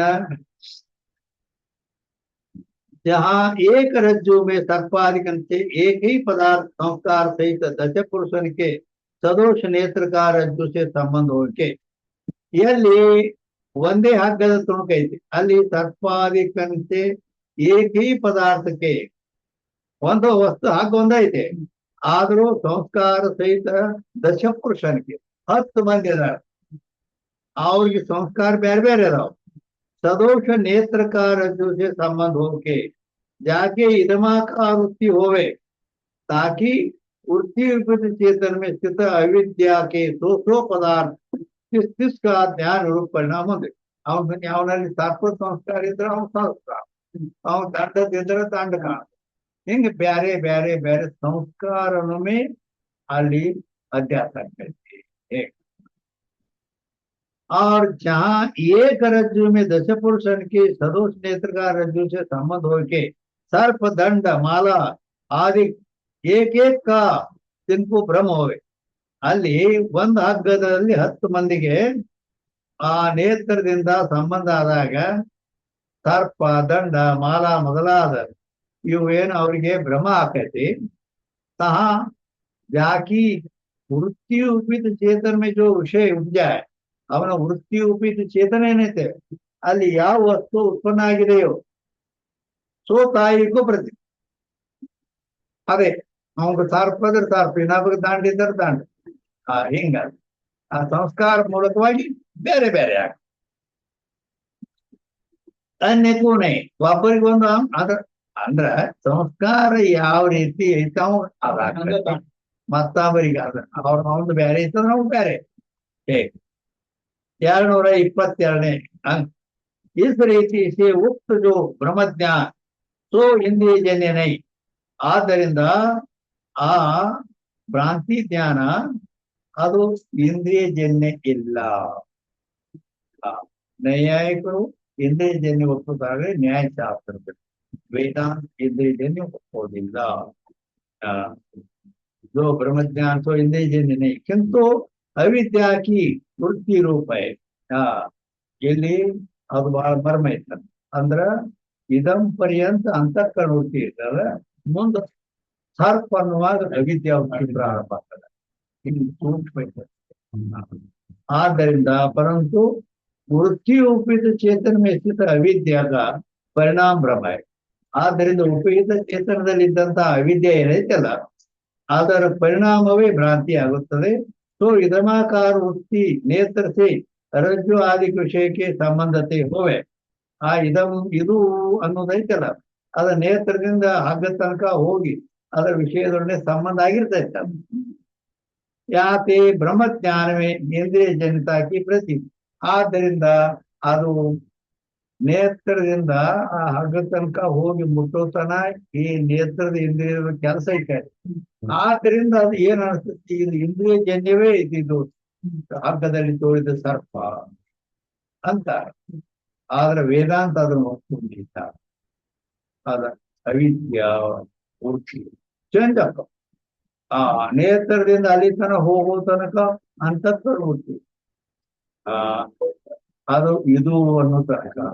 ಆಮೇಲೆ ಅಲ್ಲಿ ಕೋಪಗೊಂಡು ಸರ್ಪ ಆಯ್ತು ಅಂತ ಅಲ್ಲಿ ಅವಿದ್ಯಾ ವೃತ್ತಿ ಚಾಲು ಅಂತ. ಹೀಗ ಆದ್ದರಿಂದ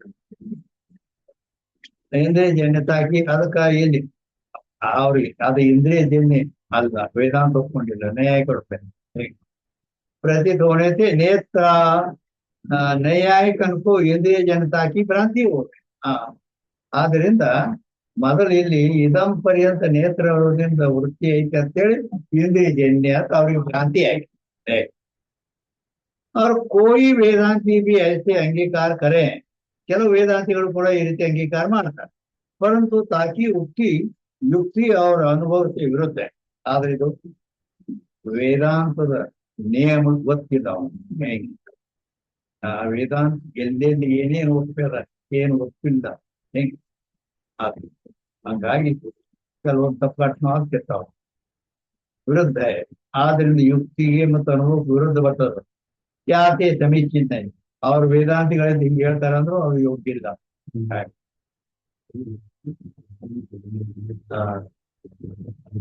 ಅಂದ್ರ ಇದಂ ಪರ್ಯಂತ ಇಂದ್ರಿಯಜನ್ಯ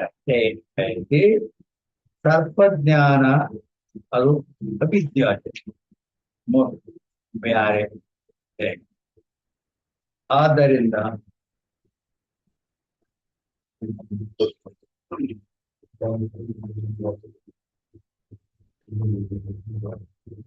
ಮತ್ತ ಅದರಾಗೂ ಇದಂ ತನಕ ಪ್ರಮಾತ ಭಾಷೆ ಸಾರ್ಪ ಅಂದಾಗ ಸಾಕ್ಷಿ ಭಾಷೆ ವಿಶೇಷ